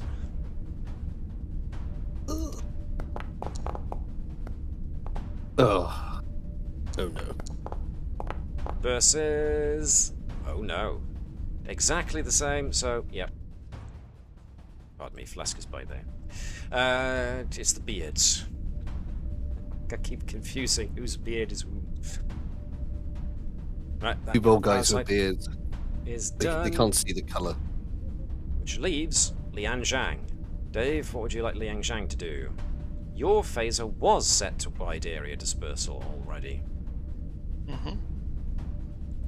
But you need to get in that room to be able to use it.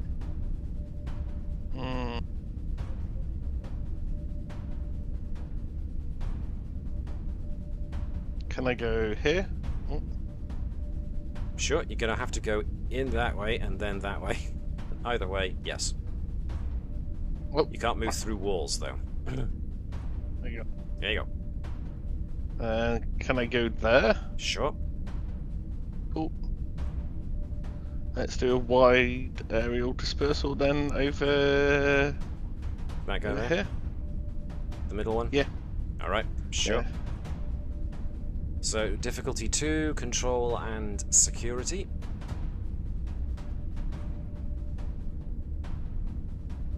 No focus. Unless she's got one. That's a good shot, I think. No, it's only one.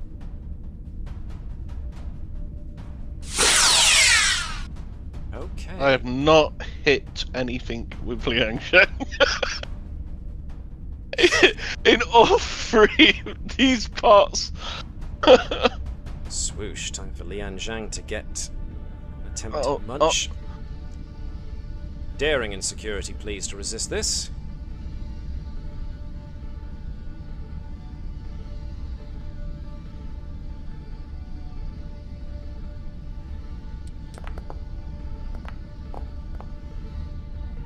One success. Okay, versus creature. You get no successes. Okay, you're fine for the moment. Who's left? Liang Zhang's changing her uniform from a Starfleet one to one being all white with a nice little helmet on it. Stormtrooper. Yeah. Let's go for Dr. Sot. Hello. He's the one who came at them with the hyper spray, so daring and security, please, to try and dodge this. Just one of each, yeah. One of each. Daring security. Oh. Hello. Hello. You should have rolled 2 there, pardon me, not 1. So roll Oh, another beg one. your pardon. That was my fault, I didn't say. I mistook what you meant. The other one is a 5, so There that's we go. actually 3 successes. Wow. Nice. He is nimble. I doubt the... No. Dr. Sot was nowhere in sight.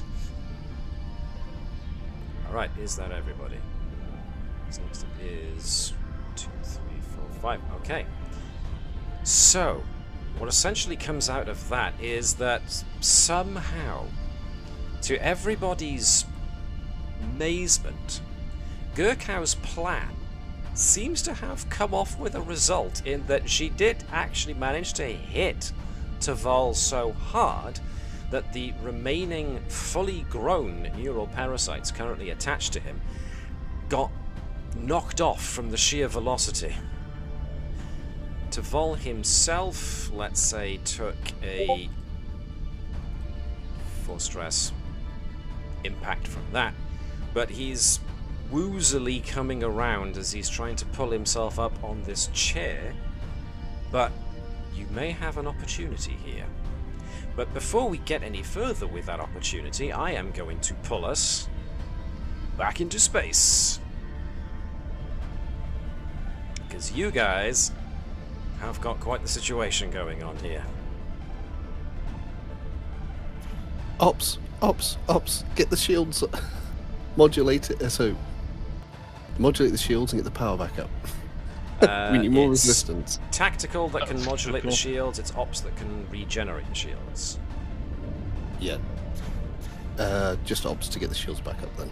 So, Tavish, if we're looking to get the shields back up, then what we are looking at here is... this requires reserve power, which your ship currently does have. This is a control and engineering task, difficulty 2, assisted by the ship's structure and engineering. Who hasn't been the ship in a while? Gotta go back around and say Chris. Yeah, I was going to say, I think I was first. So let's bring you back. For the ship, we want structure and engineering, 1 dice. And we want control and engineering from Tavish to try and regenerate the shields. Sorry, I think my focus was left on then. That's fine. Doesn't matter. It's meant to be. For the ship, it always cool. is. Oh, I didn't even notice. Not in I have combat. no focus for this. No. Okay. What, power system? No, because it's shields. Ooh, That was good. 3 successes. So, what that means is... it was a difficulty 2. You've got 1 extra. So that 1 extra can go into the momentum pool. And How's what our that power means... looking? You've got reserve power at the moment, so you're all right. The ship regains shields equal to your engineering department, which is going to be 5. But you can also spend a momentum to regenerate 2 more per momentum spent. So how much has it gone up by? So it's all, well, we're on 15. If it goes up by 5, that's 20. We don't need to spend the momentum. I'm guessing No, we can't it has overpower this. already gone up No. by 5. It's already Yeah, we gone were up at by- 10. Yeah. We're at Oh, we 10. were at 10. Oh. Yes. Yeah, so we can go up to 17, which will probably be a little bit better than... Yeah. It gives us a little bit of leg room. That before- requires 4 momentum if you want... No, sorry, 2 momentum if you want that to go... Oh, 1 momentum, pardon me, to go up to 17. Pardon me, let me get my yeah. Yes. So that means we've still got 4 momentum Yeah, do to it. use for other stuff. Alright. Take Unless 1 we momentum want- away then, please, Dave, while I add 2 to your shields. Okie dokie.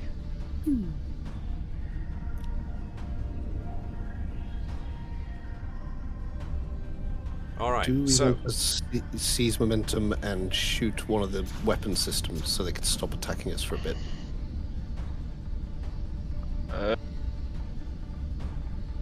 Oh, I was that's a gonna say- point.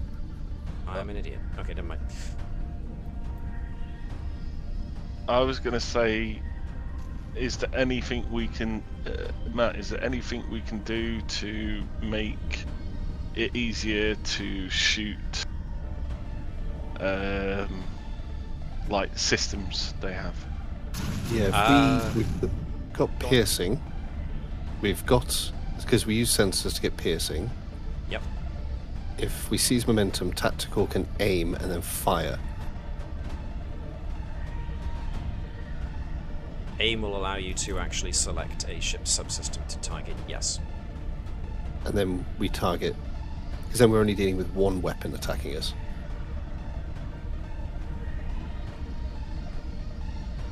And to make sure we that's the get way even it's more better. successes, Yeah, the captain can assist. which I them think as we well. should do. Captain assist means that we might be able to replenish our momentum pool as we hit them. So, that is Tavish having gone and therefore done ops. It comes back to them unless you spend 2 momentum to keep the initiative. I'm just going to steal it. Okay. I think we should target their weapon Yeah. system with the piercing trait, and they're close, so we can use the big cannon. Alright then. All in favour? I The ayes have it.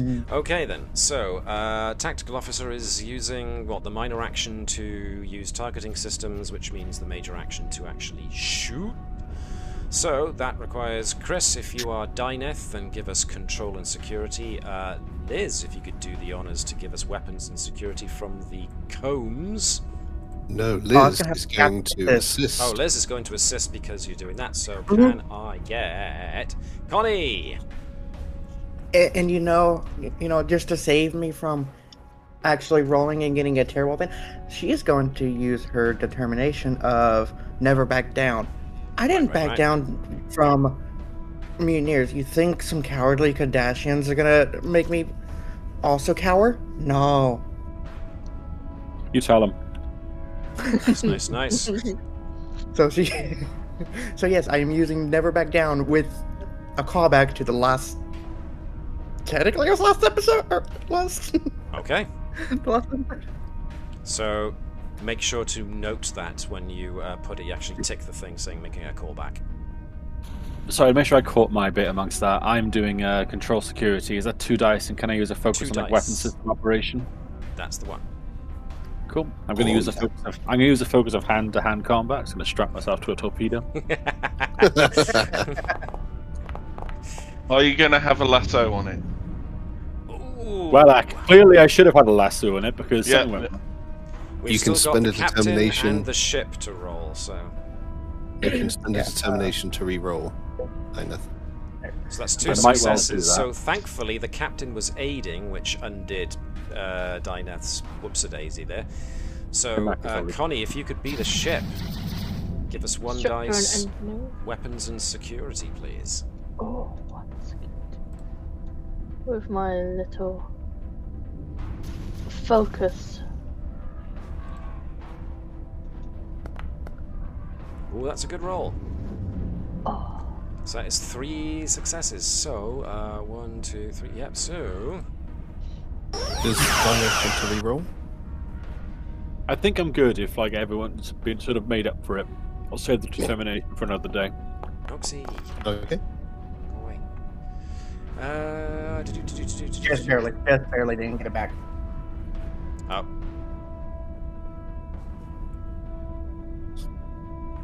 Because your control is 8. Never mind. So close to getting that determination back. Alright then, so that is a successful hit. You use it using the phaser array, which has versatility 2. So you gain... pardon me a second, no. I'm about to sneeze.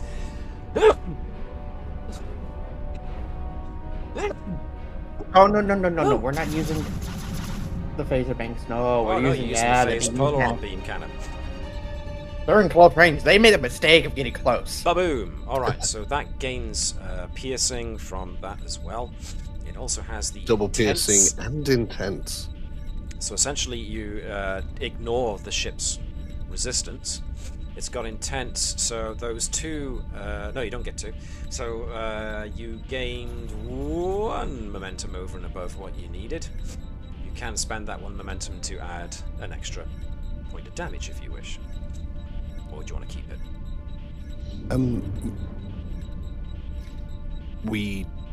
I don't know. Shall we keep the momentum? It's only 1. Flip a coin. I kind of want to save for damage. Because we're still... it's still on 2 ships we have to face. I think I'm down for the extra damage as well. Might as well use it right now. Alright. Damage it is. Alright. Taking the momentum back and making it a 9, which means that ignoring that resistance, we go that way. So in 1 fell shot using your Polaron beam cannon, you take it past its 50%. Which means their ship is now shaken. Have we taken So their for weapons them- offline?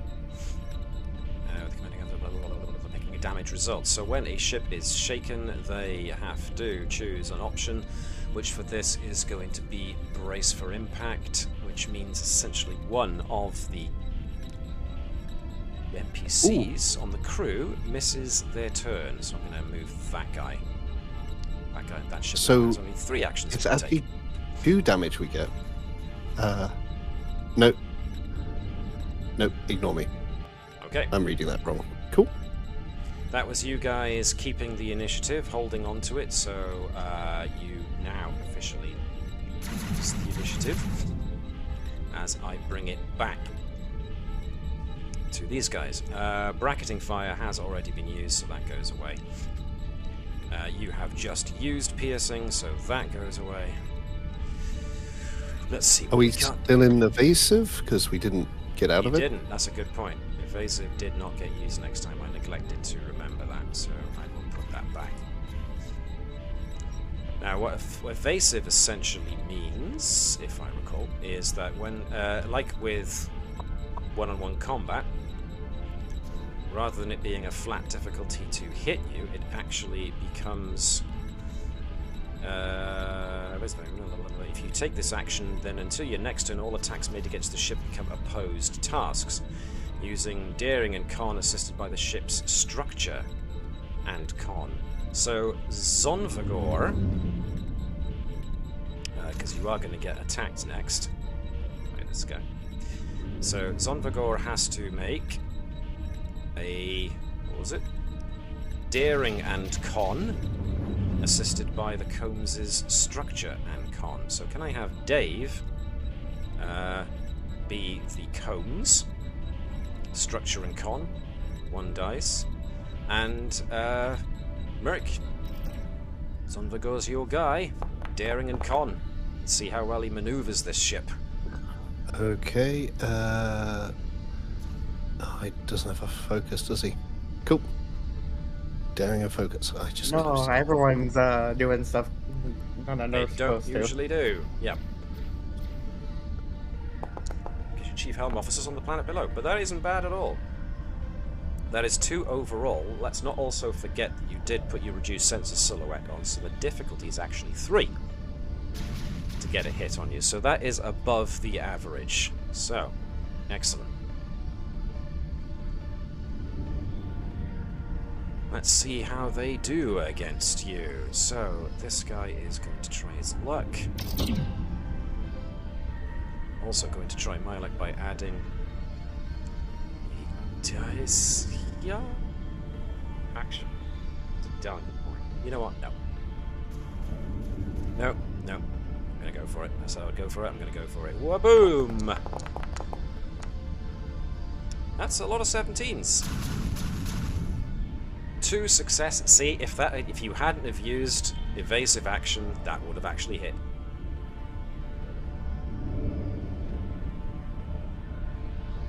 There we are. So that misses you. Nice. Nicely done. So that is, yeah, they power up their lance array again, their lance cannon again, and you see it coming. Thankfully, Zonvagor manages to turn the ship out of the way. Nice. Good job, Zonvagor. Good job, Zonvagor. Good job. Right, so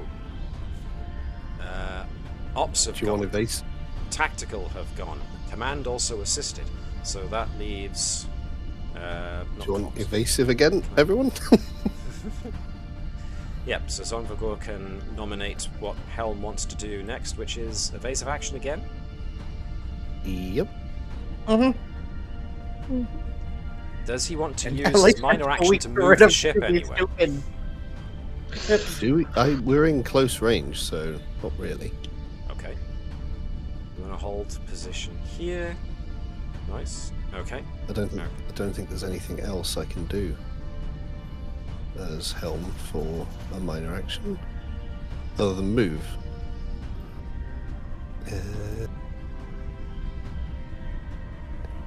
Thrusters. Will only get you within the same area, so you just want to reposition yourself closer to the one ship or the other ship.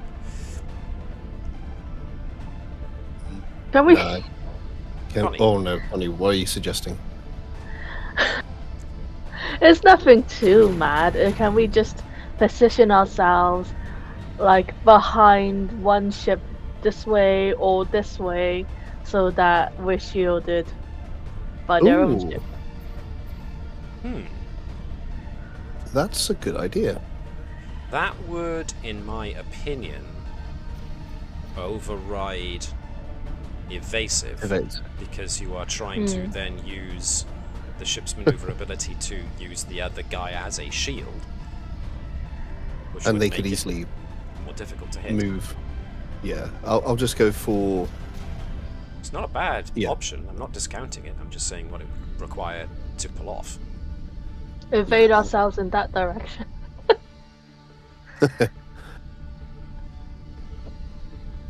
I'm gonna do 2 things.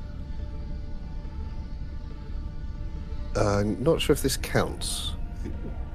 When you create a trait representing a piece of equipment, if we count the ship as a piece of equipment, evasive is a trait, you can re-roll a d20. I need a judgment from the GM. Can I do that? Representing a piece of equipment you make, or attention to an existing piece of equipment. Oh, that's not really the point of operations manager, though, is it? And your helm. Yep, okay. So you've essentially lost operations management as your whatever. All That's a because good point. somebody had a problem with Sax being in charge of the helm. That's a good point, actually. Role benefits. He has gone from being operations management to being, if I can find it. Helm? Yeah, what is it? Is it flight controller now? Which I don't think would benefit him, because it means he can use con instead of engineering, and he wants, his engineering is his better trait. Yeah. Attribute. So, yes. So, because he's no longer fulfilling the role of ops, he doesn't get operations officer, unfortunately. Yeah. Cool. So I'm doing a roll. Is it control and con? Not yet, so we'll wait until it comes time to actually get shot at before you make the opposition roll. Oh no, I was going to create the trait evasive, or did we just get that? You've declared it, so that's okay. It now That's becomes an opposed action whether or not you get hit. So that Yeah. means that the only one so one of them gets to go next, unless you want to spend your remaining 2 momentum on keeping the initiative. So I do have an idea here. Chris, do you want us to seize our last 2 momentum, seize the initiative, but as it's more difficult, use your determination.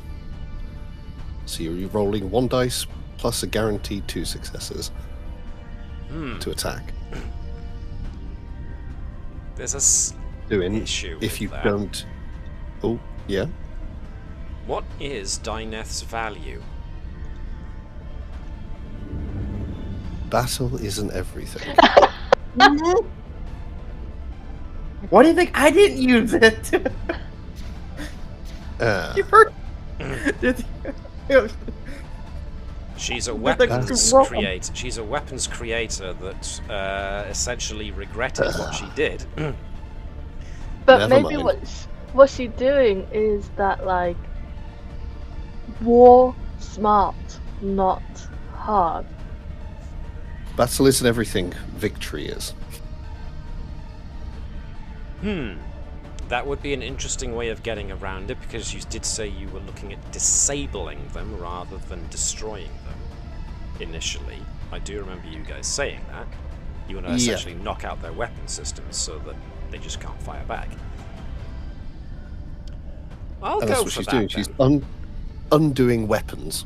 So she feels bad about creating weapons, so she's going to remove one. Undoing someone else's weapons. Okay, no, that actually, you taught me into it. I will go with that.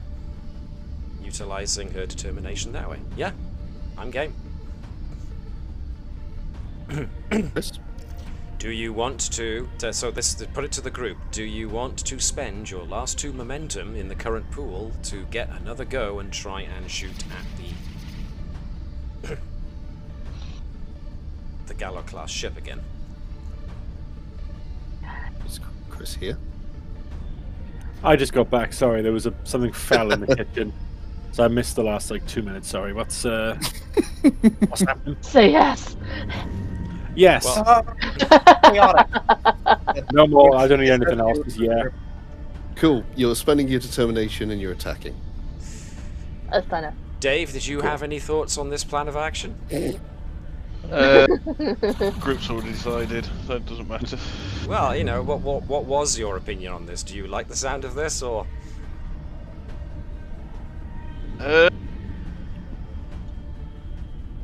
would you think it would be better to keep the momentum? If he's rolling determination, plus with support, if we roll goodly, we take out 1 ship's weapons, so we're safer, and we have more momentum than 2. I mean, I think that's okay. I think trying to get Dynef to do something.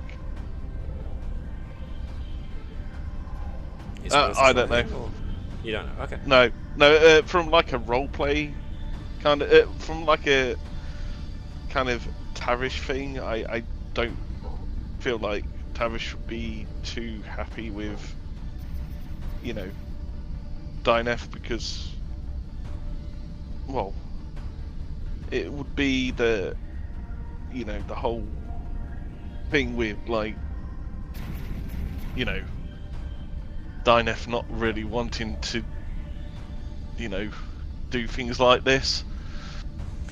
But, you know, the decision's been made, so... Okay. Noted. So are we taking the momentum? Looks like it.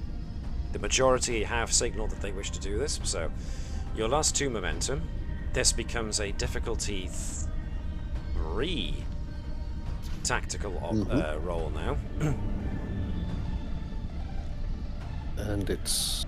Utilizing control and security from Dyneth plus...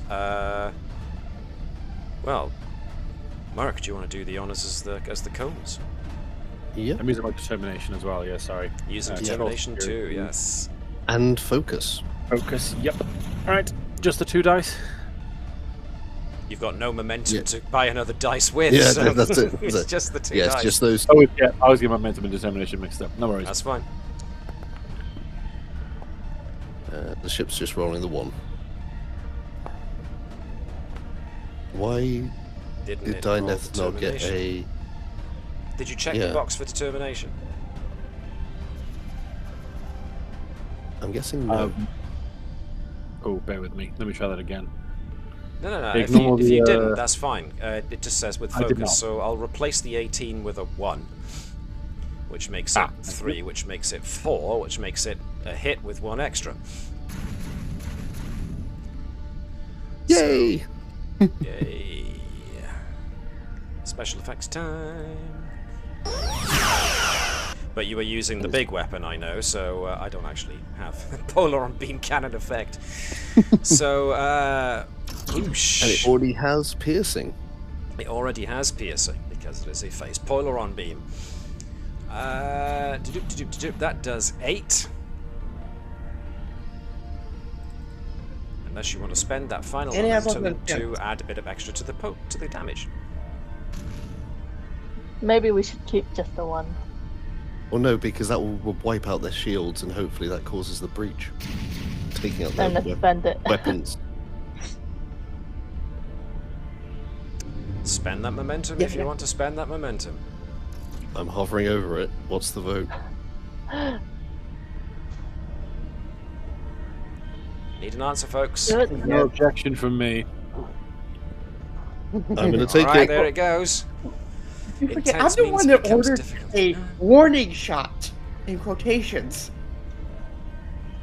But we've taken out their weapons now, so... You have given Hopefully. their weapons system a breach that is not the same as taking out their weapons.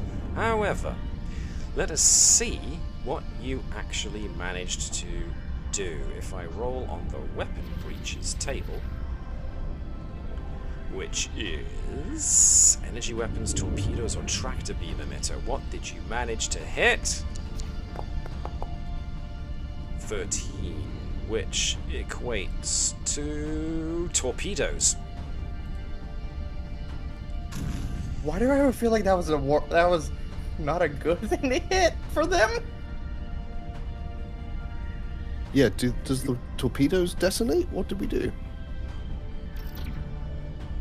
You've knocked out their ability to use their torpedo launcher. Oh. Oh. You're like, oh no, oh. how You've taken terrible, away a and weapon then system, blow exactly up. what you wanted. Yeah, you haven't blown the powder keg yet. I'll tell you what, since you did go to don't such say trouble, it, like, which we hit one the did you torpedo. I want to thought we take out? The spinal lance, the photon torpedoes, or the phaser banks? Ooh. I'm guessing the one they shot us with. The spinal lance. Yeah, because that hurt. I will change it then. thinking we hit torpedoes, let the powder keg and just watch the ship go kaboom. Sure. What does a breach do for them as well? The kaboom. What was that, sorry, Mark? What does a breach mean for them? Essentially, if a ship accumulates as many breaches in as many total breaches as it has scale, boom. Oh, okay. But essentially, that it means defeated. It doesn't necessarily mean kaboom. Obviously, if you hit them in their engines and they had as many breaches in engines as they have scale, then yeah, we're talking reactor breach. But essentially, whenever a ship suffers as many breaches as it has scale, it is defeated. The ship is too badly damaged. So there we are. Okay, cool. That was Dynath as well, and Sonvagor has declared evasive. Okay. Finally, we come to the Cardassians. Get to have their turn. Let's see what we can do. I've only got 3 actions for this guy, so action 1 is going to be... we need some repairs done here, mates. So this is going to be... Good lordy. Ops, save me! I don't want to die! Right then. Alright,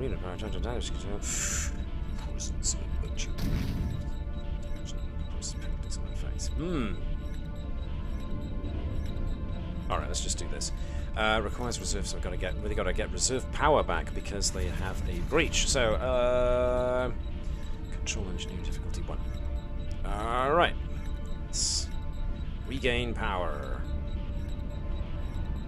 Regain power. Oop, this is the ship gets to use structure engineering? No, it doesn't get to use anything. It is character only. Roll dice. That was good. 3 successes. They needed only 1, so I get 2 back. So they do gain their reserve power back. You guys have got only your sensor operator who can go next. So essentially, what do you want Dufresne to do?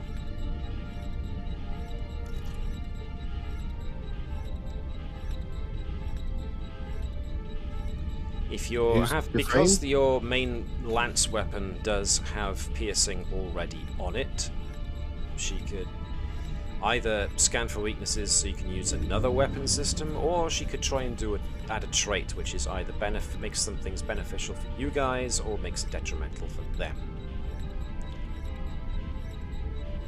Make it bad for them, I think. So she could do something like create some kind of sensor interference in the area. Yeah, make it harder to hit. Yeah. Okay. So, this will probably require a control and science roll with a difficulty of 2 from Dufresne.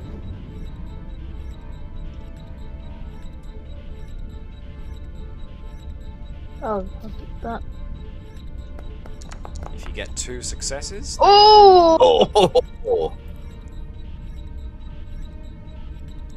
Right. She doesn't, is the answer you're looking for. Which means not only does she fail, she adds a complication, which means, yeah, in trying to create... Wait, she's got determination. Do you want to re-roll? Oh. Good point. Answers can be found in the stars. Let's do it. The stars that you're trying to flood with signal. Yep, okay. Yep, spend determination, re-roll that 20, use the re-roll button. The button right there. 16 is better than a 20. Yeah. But it does mean that... Hang on, is 16 enough for a success for her? 9. Apparently so. No, it's not. Hers is 13. Oh. Why does it say... It's just... It's keeping the previous one, is what it's saying. Oh, I see. So total That is answers 1. that question. Oh. So it hasn't added an extra success. But at least it wasn't a 20.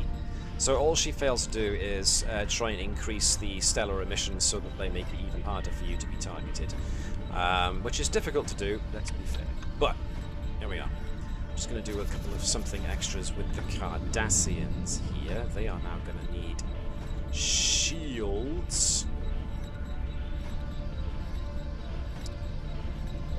Which is structure engineering.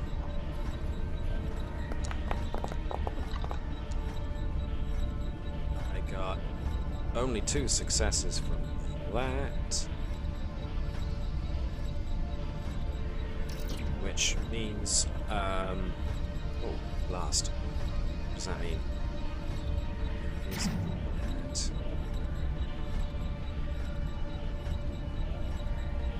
Curse me, I can't remember what it means. I'm gonna go with a flat score of 2.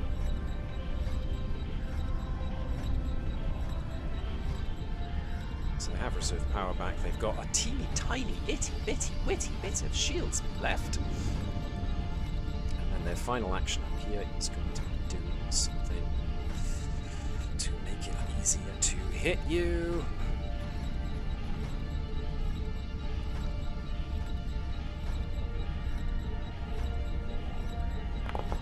Do they manage it? Yes, they do. So it's going to lower the difficulty of hitting you by 1, which brings it down to 2. These guys. Excuse me, I know this is slow and plodding, and I apologise for that, but... Because we've used up all our characters, they get to use all theirs at once. They get to use theirs now. This actually. Here we go.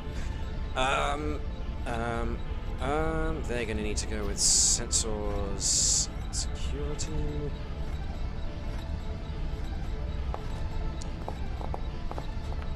And I got 3 successes, which means they managed it, which means.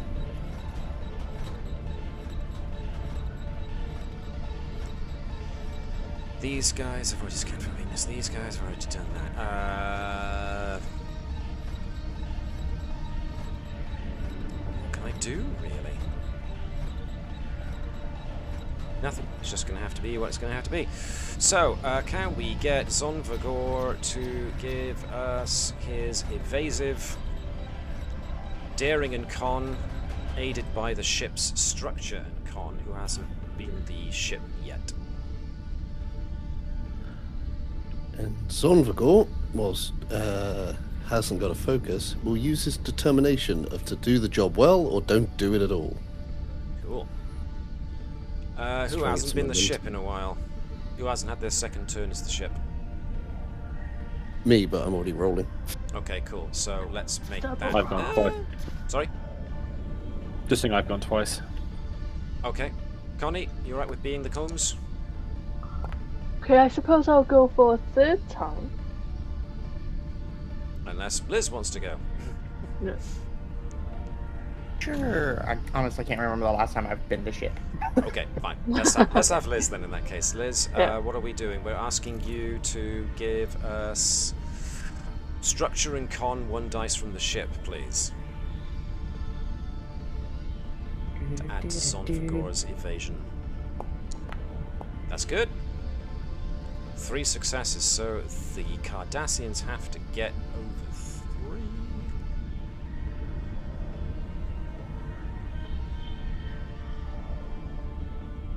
Let's see if they manage it. I just like how wherever we put Salvador, he almost always does does good. Yeah, he's pretty awesome, it has to be said. Do I? Don't I? Yeah, why not?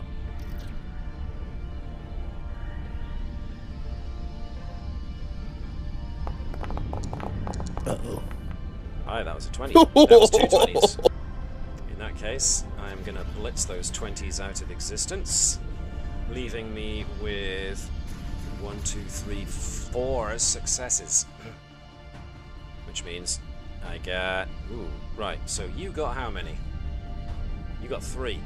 I got 4. So I get 1 back. This is probably going to be the final thing anyway, so let's go for it. Let's go for it. Let's go for it.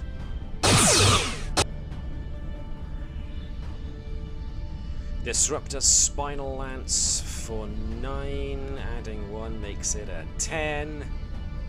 It's got piercing, so you don't get your scale. 10 taken away leaves that you are below 50% of your shield's health. Everybody take the Star Trek shake as your ship is shaken and loses reserve power, I do believe. Just What make does sure that's true. reserve power mean? If we You lose can't it? you can't regain shields or do anything that requires power until you get reserve power back. Ew. Ew. Tavish, save us! Now the good news is you haven't gone below 25%, but that was a big old hit. Don't worry about it. I've got a talent called Giving It All. She's got once per scene when the ship has no reserve power remaining at the start of your turn, you may add 2 threat to gain reserve power. And I know that another one of us, I think it's Ravalon. No, it's not Ravalon. It may be Zomvagor. Oh no, has more power. More power, yeah. Has reroute major action. Spend you can spend 2 of it to give reserve power to 2 systems rather than 1. Cool. So Incidentally, when you give a ship's system reserve power, you essentially treat it as having spent a determination for the ship. It's an automatic roll of a 1.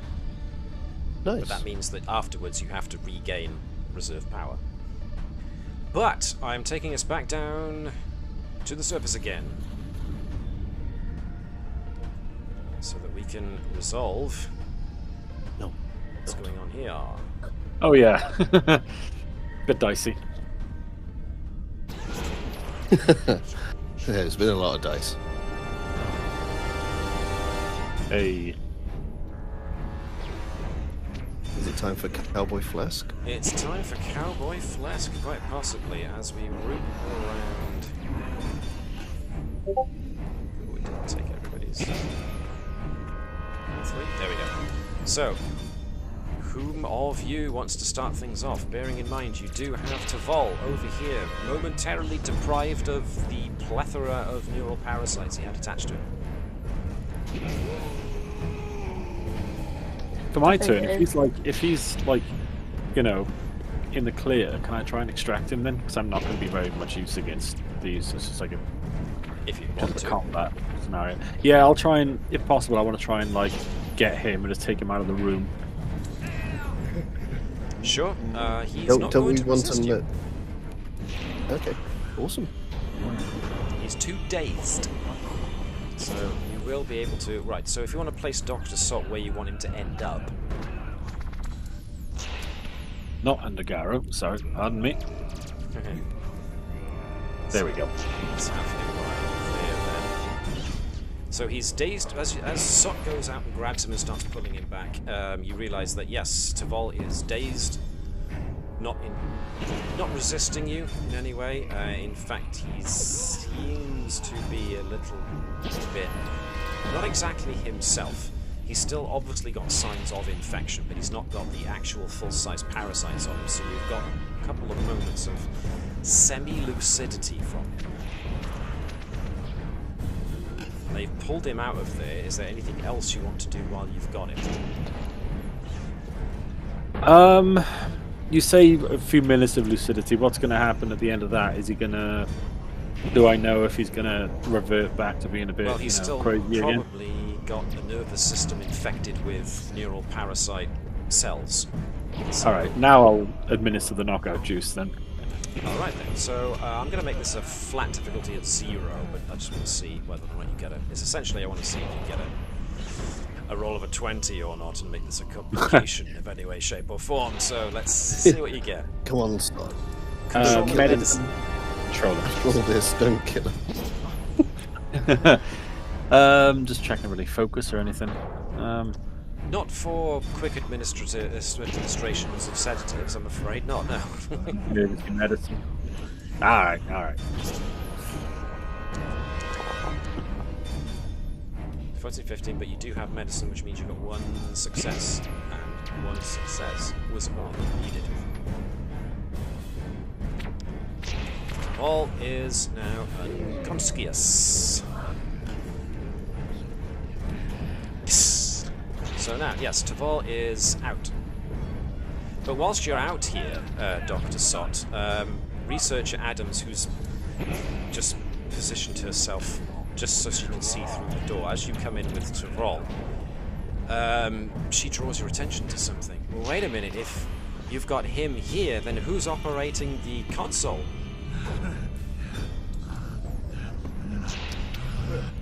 Well, oh no then.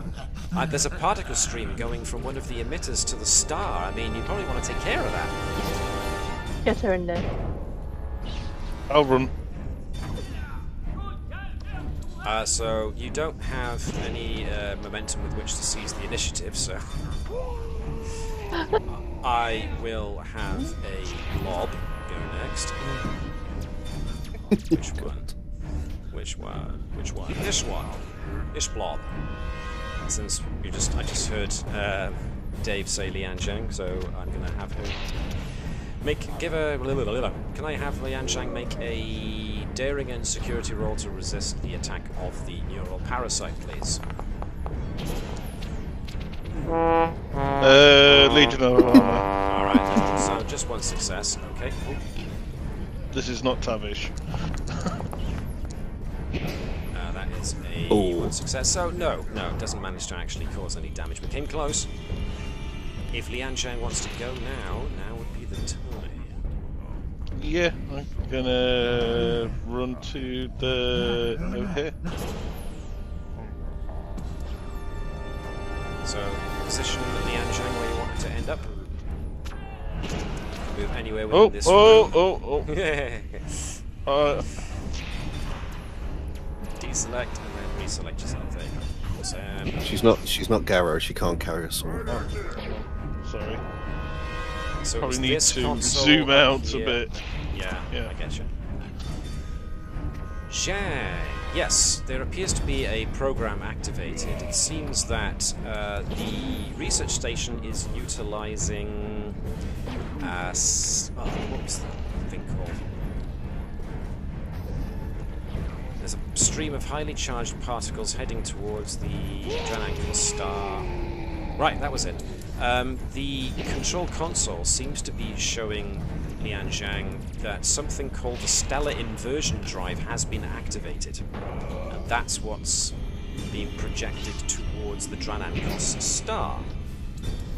Now, the words stellar inversion suggest that, something is being done to the Dranankos star that's possibly the reason why it's destabilising and is leaking X-rays. But it seems that whatever Taval was doing,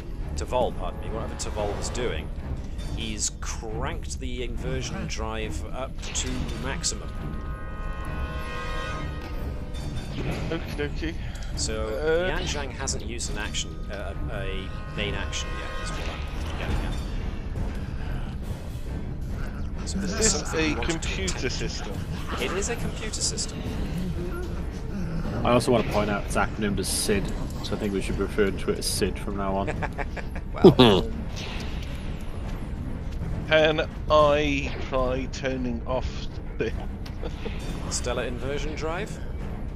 Yes, or can I study the? Can I study SID? Beautiful. You can do one or the other. Both requires an action roll. Probably studying it would probably be an idea before turning it off, because I don't want to turn it off and then everything. Let's go with reason and science. Okey-dokey. from Lian Zhang here, which she's not bad on, it has to be said. And I am going to allow you to use the focus of subspace physics. Thank you. I am also going to roll 3 dice instead of 2. Okay. Because I have yes. computer expertise, and the first bonus D20 you purchase is free. Excellent. Alright, no, that's good. Good use of talents there.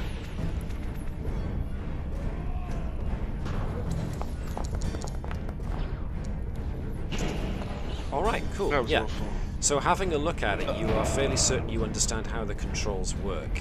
What exactly the stellar inversion drive uses specifically to cause this destabilization effect in stars isn't obvious, but it is obvious that this is the system that is causing the Dranankos star to destabilize. So if it persists, if it stays on, then that probably means that the Dranankos star is going to start losing all of its stellar material pretty quickly. It's going to turn into a big kaboom.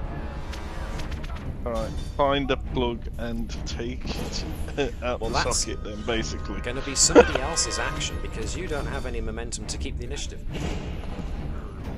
Can she shout what she's learned across the room? Sure, and somebody else can do it when it's their turn. Okay. But for right now, I am going to be activating a pancake. Flask. Daring and security to resist this, please. Cookie. Oh, there's nothing I can do. Oop, 13 into 6 means 1. Okay, let's see how the splat manages to compare. It doesn't. Oh. Whom of you wants to go next? So Flesk has learned what Lian Zhang has learned, so he's gonna hightail it over there, going, "Well done, Gurkau, you did this. Good luck with them. I'm gonna save the world." Cool.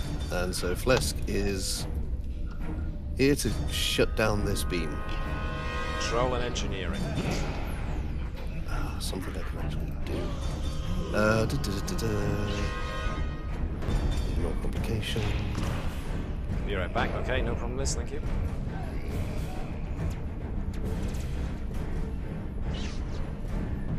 There is nothing left, but do I have anything? No. Power systems as a focus? Some stretch. If you want to unplug the thing, yes. Let's go. That's not bad.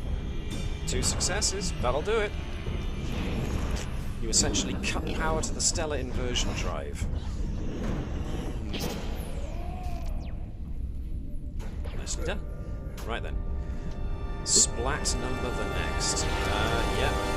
Let's go there so we can try and get... No, Garrow. This one knows there's lots that are going to be feeding on Gurkau in a minute, so it's going to go for Garrow. So Garrow, can I have daring and security, please?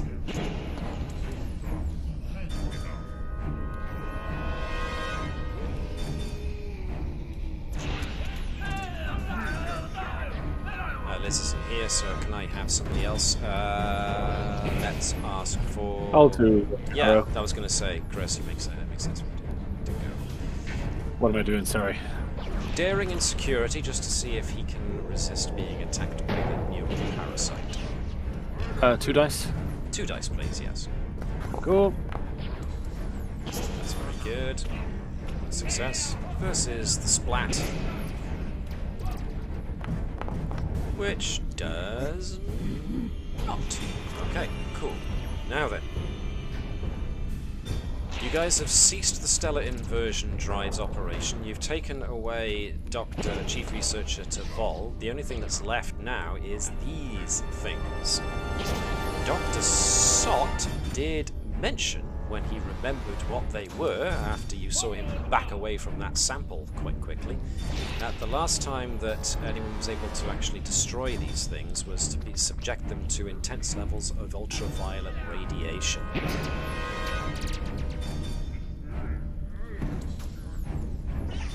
This is not going to be pleasant for everybody, but you're at least in EV suits. It's one of you's turn next. Would maybe Gurkow like to try and do something with flooding the area with UV radiation? I'm gonna blast them. So yeah. Just that's done. What's next? Alright, there's consoles strewn about the place for you to access the environmental systems with. Choose one, go for it. I'll leap over them. This is going to be... wow, now, this is going to be... daring and medicine. Unless you want to spend the last momentum to do the reading. I still have a star-cross. You still have a star-cross. And I will also take the momentum to use the reading. Go on then. So No use your objections. focus and dedicated focus, because this will be the difference between giving everybody mild sunburn or giving everybody essentially UV radiation poisoning. That is... So, was that what and... Daring and What? science for you, essentially. Yes. So use focus and dedicated focus. Yeah. Oh! Do I have Legion of Honor left over? Let's have a look. Come on, check. Is that a no, I don't? I can't remember whether my one asterisk next to my Legion of Honor means it's my second one or if it's my first one. Let's go with, because you put double asterisk next to star cross, that means you've probably got one left. Let's do it then. Let's do it. 2 successes was actually on the button what I wanted, so you managed to flood the area, the immediate area, just this place, with enough intense UV radiation that everybody in here is going to have a very uncomfortable feeling as your EV suit visors automatically darken to try and stop the glare, and therefore the UV radiation from getting into your suit. But there's only so much radiation that your suits can stop. So everyone is going to have a minor injury of UV radiation poisoning, which you're going to have to essentially get to sickbay and get treated for when you get out of this. But you do manage to essentially reduce the neural parasites to smoking husks of particles.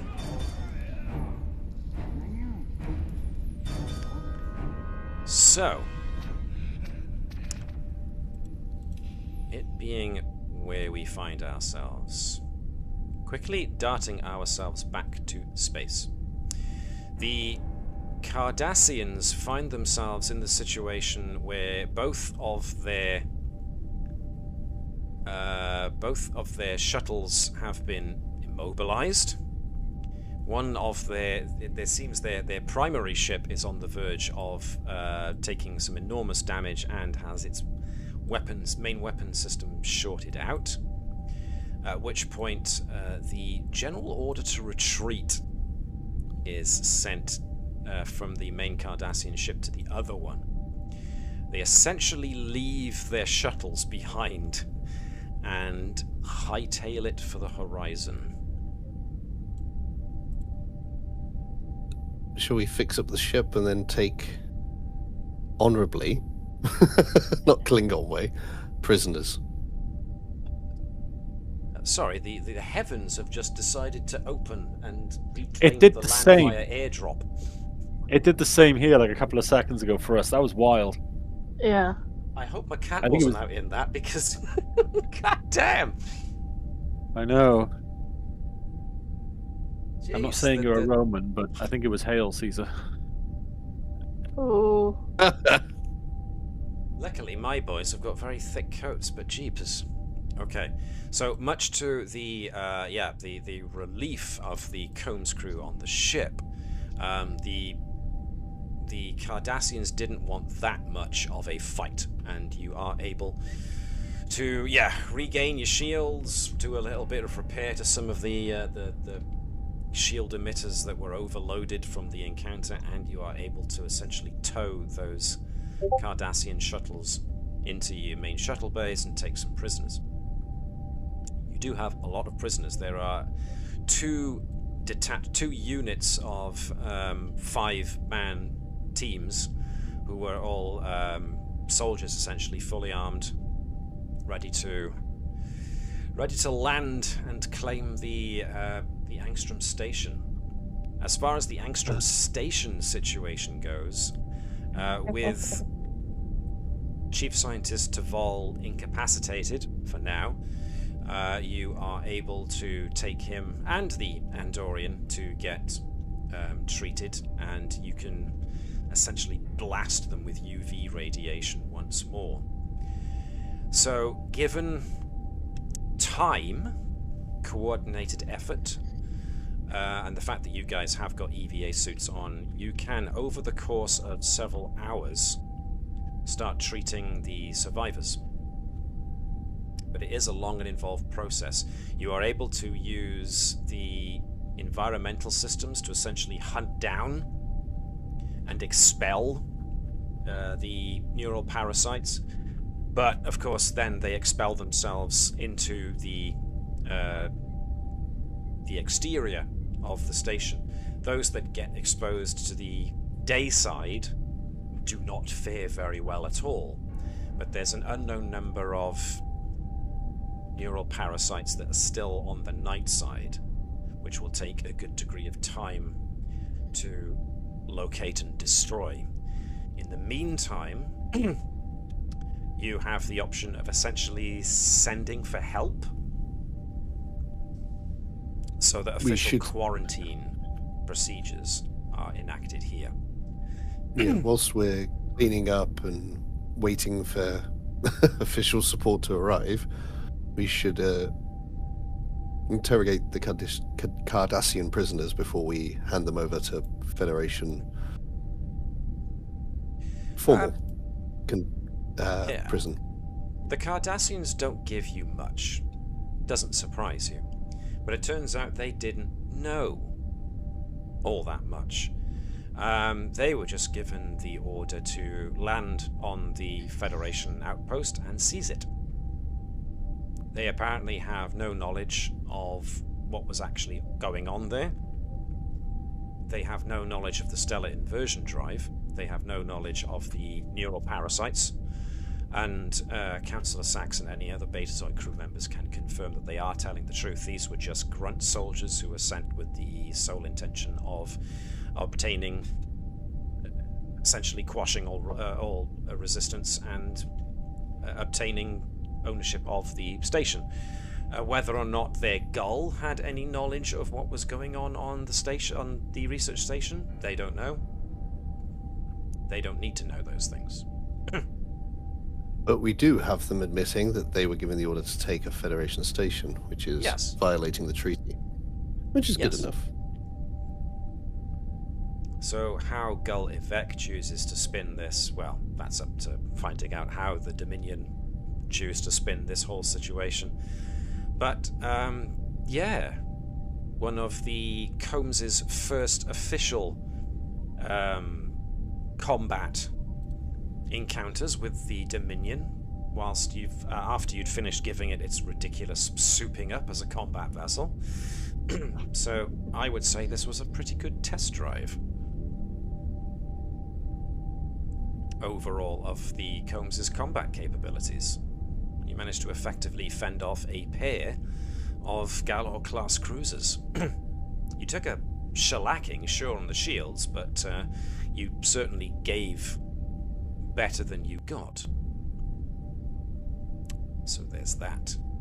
Well, they had a more powerful weapon, and two of them. Starfleet intelligence does turn up and essentially claims ownership of the data that you were downloading from the Angstrom Station. But Starfleet Science, for the mainstay, are the ones that send ships to essentially have a look at the data that was recovered from the Dranankos star.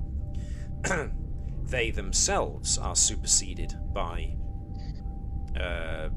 Starfleet intelligence, who claim that a certain level of research information is allowed to be disseminated, but there are certain classified pieces of information that they do not want getting out, especially as they suggest that if the Cardassians and therefore the Dominion did know something about the stellar inversion drive, then it's best that the Dominion do not get their hands on any information that could tell them how to create something that could potentially collapse stars.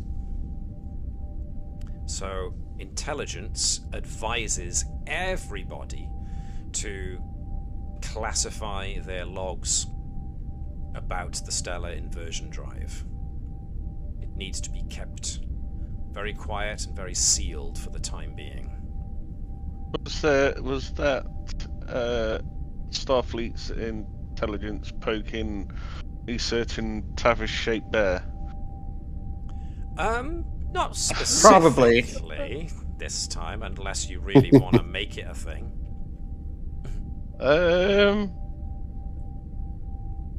No. Actually, Tavish agrees with Starfleet intelligence for once. That is a miracle. They actually have intelligence, and she would actually. I feel like that's a backhanded compliment. Yeah. She will actually offer Starfleet intelligence some assistance in making sure that they are encrypted to the 9th degree. Okay, cool. If they would like it. Liz, you very, very well pointed out there, without actually saying anything, that Flesk was going back to his old station there. I forgot and accidentally He's threw him back not there. ups anymore. So, well pointed out. I forgot for like 5 seconds, and I'm like, wait, where's the first? Oh, wait. Yes. Flask makes that much of an impression as a first officer that Hopkins forgets that she's not entirely, totally 100% in charge. She does have a first officer. Needless to say, the away team is quarantined and then some. As soon as the shuttle comes back from the surface, the entire shuttle bay is sealed off and a hazmat team comes in and checks over every inch of the exterior and interior of that shuttle for any traces of neural parasite cells before the shuttle's occupants are allowed to step off of the shuttle, and they themselves, still in their EV suits, are then scanned from top to bottom for any and every trace of neural parasite cell, of which there might have been a couple on some people, because some people did get a thwack now and then. I think Garrow did manage to take some stress from a neural parasite attack. Mm-hmm. So there were some He cells left also behind. took a massive head injury from the tram exploding. There was that too, yep, the concussive impact from the tram exploding. So, all in all, those who went on the away team are kept away from their stations for a goodly long time, as Level 1 quarantine is enacted quite severely, which means the entire ship, the Combs, is not allowed to dock at Narendra Station until it has been thoroughly checked over from top to bottom to make sure there is no chance of any contamination from the Denevian neural parasites getting onto Narendra Station. So, needless to say, for the next while, the Combs crew are going to be bored and getting cleaned incessantly. The whole ship is going to need to be cleaned from top to bottom. Flesk is happy. Can I ask a question? Of course. Does any of the away team admit to given into Liang Zhang's demands? For another holodeck experience? Well, Yeah. that's an interesting question. Garrow probably would complain to the captain. Oh. Captain, she's making her demands. He wants another holodeck adventure. I'm hearing no objections. I'm always down Tav- for a cheeky holodeck adventure. Dave wants a holodeck adventure, but Tavish is just going to go. He's going to go. Which one of you complete and utter idiots gave into this demand? I know I played Garrow the would Angstrom. immediately point to Flask. Oh. All fingers accusingly point in the direction of Flask.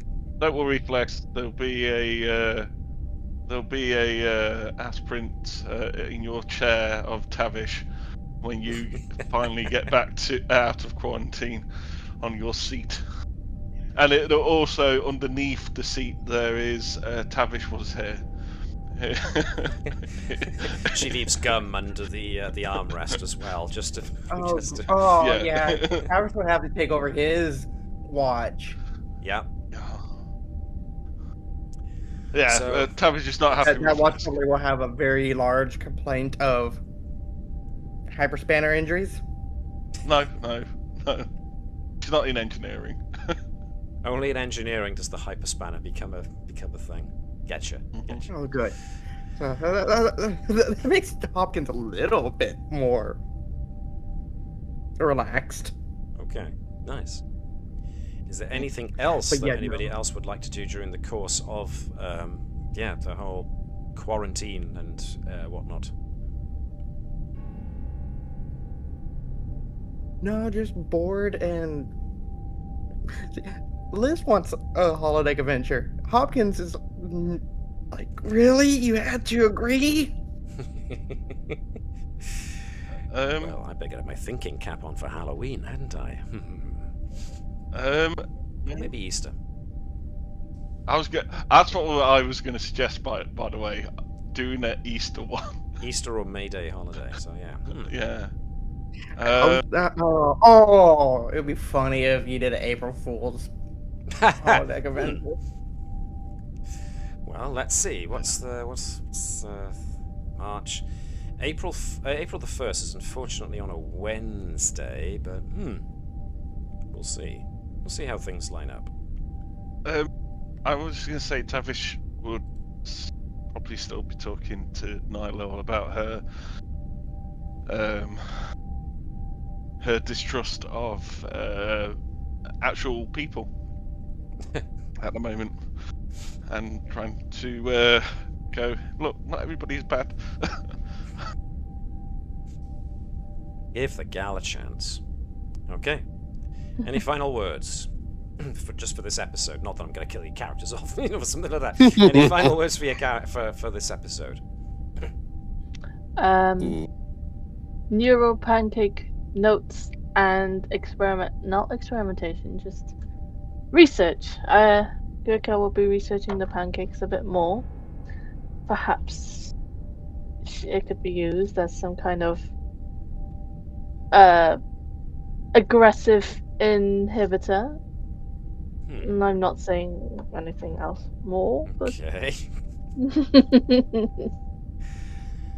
Honestly, I feel like this crew has basically gone, the Geneva suggestion and the Prime Directive, both are probably suggestions, and not different.